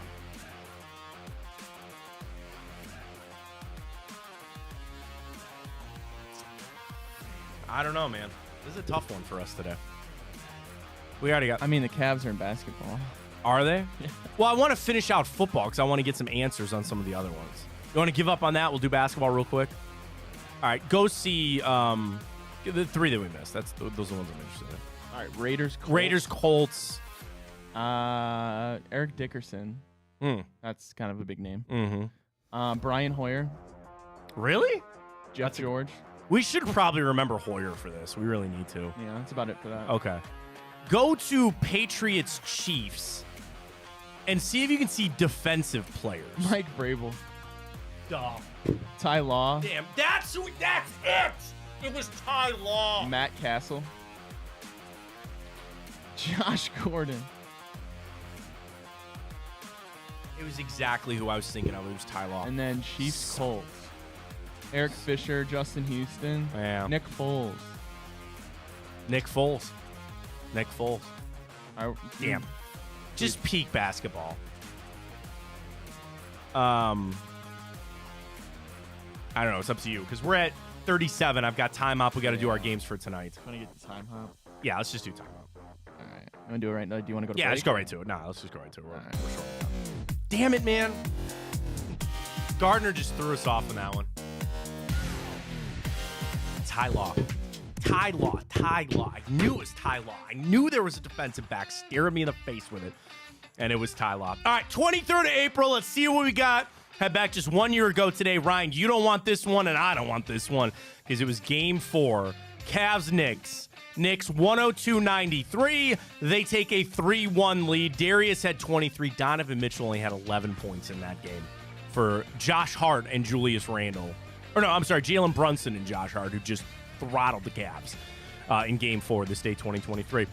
This day 2021, Kansas City traded Orlando Brown to the Bengals for a first-round pick, multiple other picks. You know, it's funny to see Cincinnati. I think it'd be an interesting conversation with Rapine and Bengalorian and Andrew Fox Miller and all those guys about that was their sole focus for a long time, was finding an offensive line to save Joe Burrow. But with that, then you started losing guys on the defensive side of the football, and like you put so much money and allocation towards your offensive line, which I get. You want to protect your franchise quarterback, but then some other areas started being deficient. Shot out of a cannon. Who wins the AFC North this year? Oh, wow. Shot out of a cannon is meant to be the first team. Who do you think? Winning the AFC North. Go. Guess the Bengals. It is going to be the Bengals. I think it'll be the Bengals. I do. But it's interesting that it's not this runaway. I think the Ravens might not be all that good. I think the Steelers are finally going to be poop, and I think the Browns will be somewhere around the middle. I think they'll make the playoffs as the wild card. But maybe it'll get mixy. We'll have to see. Oh, now speaking of that, this day 2020, the NFL draft, and Joe Burrow goes first overall. Would you like some of the other picks in the 2020 NFL draft, young Ryan? Sure. All right, here we go. Start, of course, Joe Burrow, number 1. Number 2, Chase Young. Probably kind of a miss there from Washington. Jeff Okuda went 3. Remember, Ohio State back-to-back. Then Andrew Thomas, Tua, Justin Herbert, Derek Brown, Isaiah Simmons, C.J. Henderson, and then at number 10, your Cleveland Browns select, Jedrick Wills. Took him over Becton and Tristan Wirfs.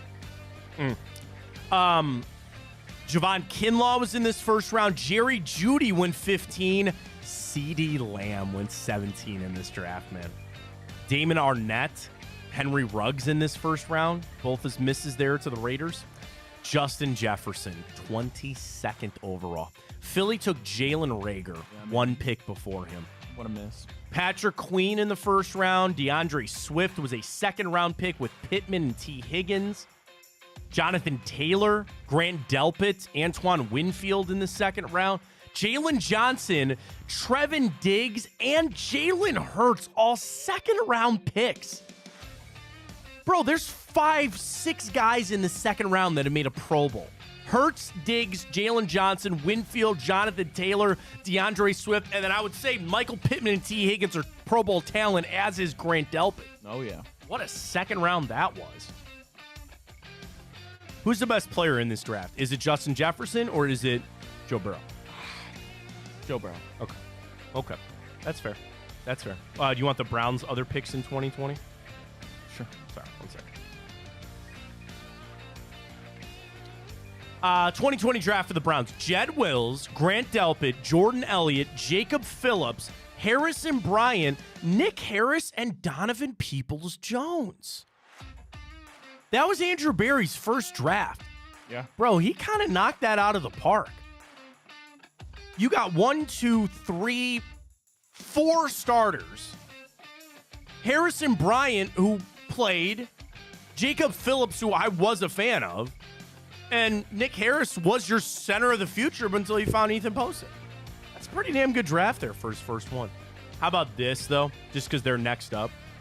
The Cowboys went CeeDee Lamb, Trevon Diggs with their first 2 picks, and then they also got Tyler Biadasz in the 4th round. That's a pretty good draft there by by Jerry Jones there. This day 2020. This day 2017, the Cavs finished off their sweep of the Indiana Pacers in the opening round to try to get back to the NBA Finals. This day 2013, a report that the Cavs and Mike Brown had a handshake agreement for him to return as the head coach of the Cavs. Of course, he wouldn't, because LeBron came back, and then they turned course very quickly and brought in David Blatt. Of course, get to Ty Lue, which eventually... I think Mike Brown is a really good... Oh, no, wait a minute. Wait. Did Mike Brown coach that year? I think he did. I think he did, too. That's right. He coached that year. And then, when LeBron came back... on April 24th, Brown was officially rehired by the Cavs, replacing Byron Scott.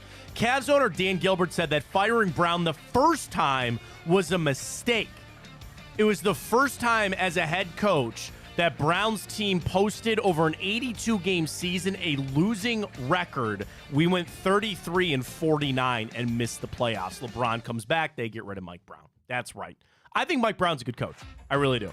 Now, is he on the hot seat in Sacramento? Yeah. They lost in the first round last year and then didn't even get out of the play-in tournament this year. Big year coming up for Mike Brown. All right, this day, 2005, the NFL draft. Any guess on who the first overall pick was in 2005, right? What team? San Francisco. Quarterback. Oh, Alex Smith is correct.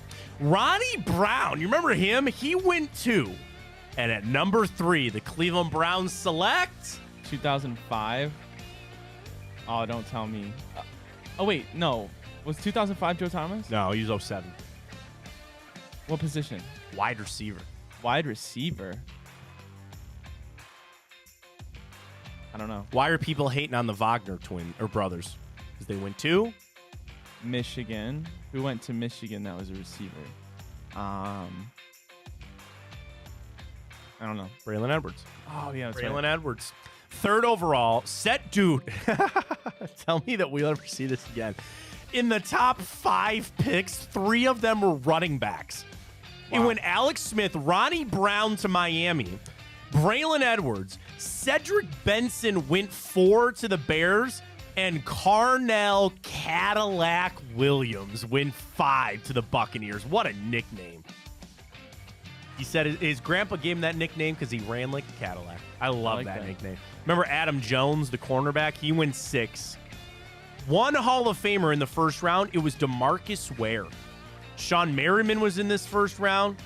Aaron Rodgers, 24th overall. Future Hall of Famer there to the Green Bay Packers. Roddy White was in this first round. Browns picks 05 draft. So, again, they went Braylon Edwards at number 3 overall.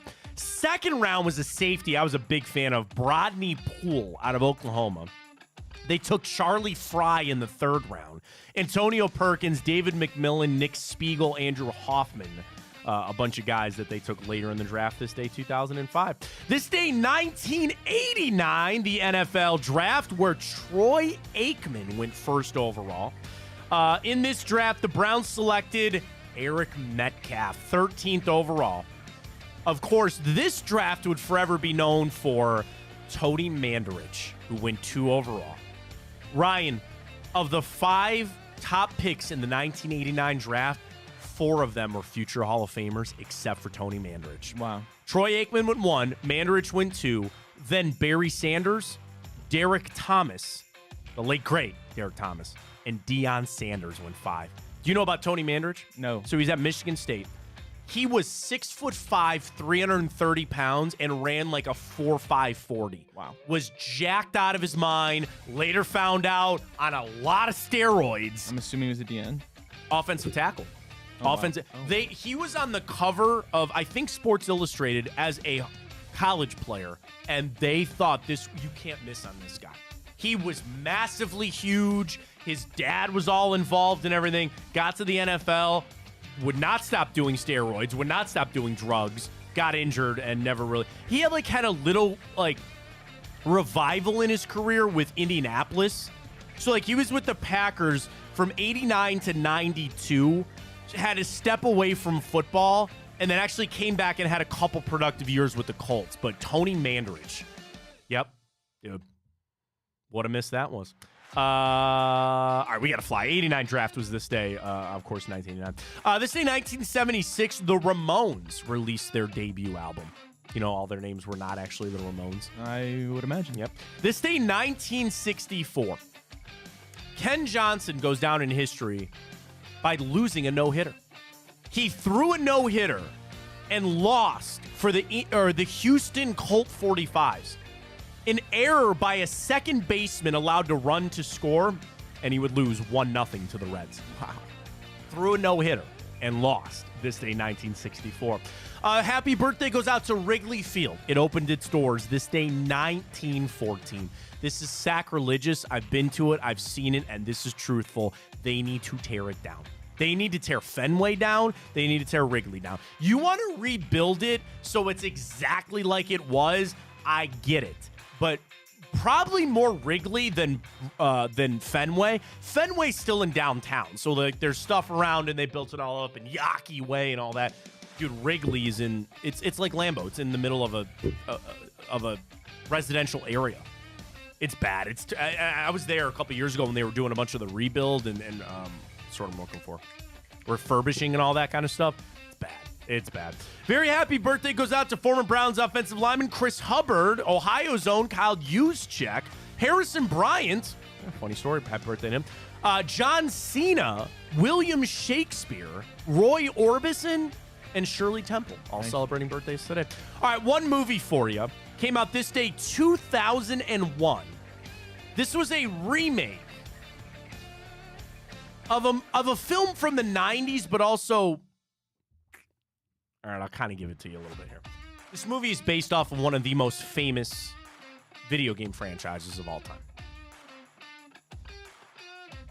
They made a couple of movies about it in the 90s, and then this was meant to be the reboot in 2001, and we do get a sequel to that reboot coming up soon.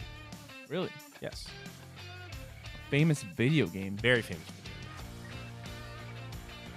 I've talked about it on the show before where I said I watched this movie for basically 2.5 hours just for one line to be said, and they said the one line, and I got excited about it, and that's all I wanted.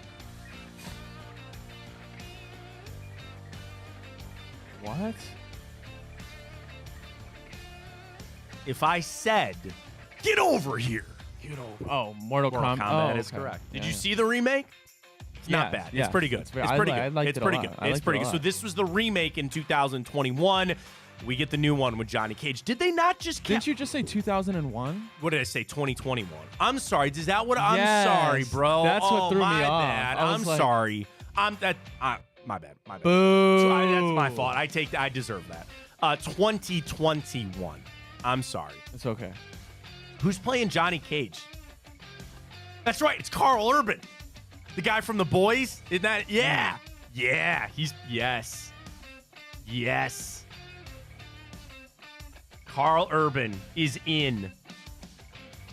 Do we have any news on this? Do we have any news? I haven't heard anything about it in a while. Hang on. Stand by. Boys, where is it? Career. Hang on. Mortal Kombat 2. We're getting Katana. Sonya's back. Oh, Martin Ford. You know that actor? That guy's got all tatted up? He's in this. Scorpion, Liu Kang. Yeah. How are they bringing back Kung Lao? Spoiler alert. Is there really there cannot be a teaser trailer out already. It's an upcoming film. Okay. They don't even have it on the schedule yet. There's not even scheduled. By 2022, Warner Bros. Had greenlit the sequel. Filming began in June of 2023, paused in mid-July due to the strike, and resumed in mid-November. It wrapped in January. Okay. So we're all right. So we're moving forward. You get Carl Urban as Johnny Cage. Hell freaking yeah, let's do it. Speaking of hell yeah, freaking let's do it. Yeah, let's go. Come on, Ben. I was nervous. I don't know if I like the Ben Lively in here, but here we are. Ryan, break it down for us. Our 3-leg boost. This was kind of your creation this morning for the guards. Let's go. All right, we're going 3 overs, Matt. First one, over 4.5 Ben Lively total strikeouts. Over 3.5 Guardians total runs. They've been able to easily do that as of late. Yes. And then over half a hit for Josh. Oh, excuse me, over half an RBI for Josh Naylor. We got to be up there and boosted on that. What do we got? Plus 535. Here we go. I'm signing in Typico. Boom. Done. In it. Let's roll. A little 10 spot on that for tonight. Nice little 10 spot. What do you think about it? I like it. Sorry. If I don't place this bet right now, I'm going to forget. All right. I'm in. Red Sox Guardians. Boosts. Dude, so easy. Right there. Done. $10 in. And I'm that much closer to my 5% cash back on my parlay for my boost. Woo! $10. 63 bucks. Let's get it done. Ben Lively tonight for the guards. Before we get to our NBA matchups, Ryan, would you like to debut the bracket of the week? I shall, We Matt. got into a debate about cheese last week. And I didn't. said, I want to preface this. I didn't include beer cheese. Why? Because that's no. Because All right. that would run away, and it's a sauce. Okay. All right. Fair enough. Break it down for us all then, Ryan. Here's what we got for our bracket. Best cheese. We put blue cheese in, though, and then we both think it's pretty bad. All right, Group 1 and Group 2 going today. Group 1, 1 seed cheddar. Yes. Followed by Gouda, hot pepper, and Colby. Group 2, Okay. 1 seed mozzarella. Yes. Followed by American. Yeah. Cream cheese. Oh, that's a tough bracket, man. And pimento. American cheese pimento. is garbage. It's not a very tough bracket. Stop that. And then going tomorrow, Group 3, feta Yeah, was that's my yours, choice. yeah. My choice. Followed by Parmesan, provolone, and brick cheese. You put Parmesan and provolone in the same one? Yes. God, this is going to be hard. And then Group 4, number 1, I know you're not a fan, but Swiss. It's Trash. a popular one. Followed by pepper jack. That is the answer. I agree. And brie and Munster. Oh, no, I love brie. And Munster. Ryan, what did you do to me? Munster is gross. What? Stop that. No. So what's your votes today? Cheddar, Oh, I my assume? God. Yeah, probably cheddar. And then mozzarella, I'm assuming. Can't knock. Dude, a nice thick and then pizza. I'm going with cheddar and honestly, I might vote cream cheese. Cream cheese. Because then you start thinking about, like, buffalo chicken dip. You start thinking about, do you have anybody in your family that makes veggie pizza? No. You have that like little thing, the cream. Oh my god, so good. Plus bagels. Yeah, Shout out to Cleveland Bagel Company. They make their own cream cheeses there. They have one that is like a pepper jack one, a pepper jack cream cheese. Throw that on everything. Bagel? Come on now. But again, cheddar on an everything bagel with an egg sandwich kind of action there. I love it very much. All right, let's get to our games for tonight. Folks, I got to tell you again about the imperfect parlay. I cashed last night. I only hit 2 out of the 3 games, and I was almost at even money. Tonight, 3 games. We start. Suns, Timberwolves. Timberwolves, 2.5-point favorite. Bucks, Pacers. Pacers, a 1.5-point dog. And then the Mavericks and the Clippers. That is a 2.5-point game, with the Mavericks being the favorite. Can I start you with the Sun? You know me and the Suns. Here's Phoenix, 2-4 against the spread their last 6 games, but they are 10-5 straight up in their last 15. You want some good trends against them for Minnesota? Phoenix is 9-1 against the spread their last 10 games against the Timberwolves, and they are 10-2 straight up in their last 12 against Minnesota. You flip it over the Timberwolves, they've not been covering lately, only 1-4 against the spread their last 5 games, but they are 5-1 straight up in their last 6 games at home. I'm going to take...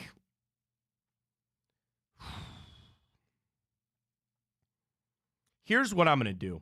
I'm going to take the Suns on the money line, Ryan. I'm going to take them on the money line for tonight. So that is leg 1 for me. We flip over. Pacers, Bucks, up in Milwaukee, excuse me. Of course, a Dame Lillard performance for the ages in the first game. This is a 1.5-point favorite here for Milwaukee. I'll start with Indiana. They are 6-3 straight up in their last 9. They're also 4-2 against the spread. Their last 6 against Milwaukee, but they're only 5-13 straight up in their last 16 games against the Bucks. Pacers are just 1-4 against the spread their last 5 games on the road. For Milwaukee, without Giannis, not been all good. 4-8 against the spread and straight up in their last 12 games, but they are 9-4 straight up in their last 13 games at home. So I will take the Bucks minus 1.5 points tonight over the Pacers, and then the Mavericks and the Clippers. 2.5-point favorite here for Dallas. Dallas coming in 5-15 against the spread their last 20 games, 5-15 straight up in their last 20, but against the Clippers, not good. Dallas is just 2-7 against the spread their last 9 games against the Clips, and only 2-5 straight up in their last 7. For LA, they're only 6-12 against the spread their last 18, but 8-4 straight up in their last 12. And again, they've kind of owned Dallas. The interesting thing, Clippers are just 1-4 against the spread their last 5 games at home. So here's what I'm going to do. Suns money line, Mavericks minus 2.5, and the Bucks minus 1.5 points. Ryan, an imperfect parlay of just 2 of those 3 hitting is minus 108. Nice. I put $10 to win 10. 929 is basically where I'm at. So I put that in. Those are my picks for tonight. Your thoughts? I don't see how I can bet the Suns, man. Okay, that's fine. You know where I'm at with the Suns. That's fair enough. All right, yeah, are you ever going to hop off that? Probably not. We'll see how it goes. But anyway, that's where we're at. Appreciate everybody joining us today. Do not forget tonight, Enter the Jungle, James Rapine, Andrew Fox Miller, and The Return with Josh Maria Cribbs. So check that out all tonight on Big Play. Get it done tonight, guards. We'll talk to you in a Wednesday edition of the show, 9 a.m. tomorrow. For Ryan Tyler, I am Matt Fontana. As always, take it easy.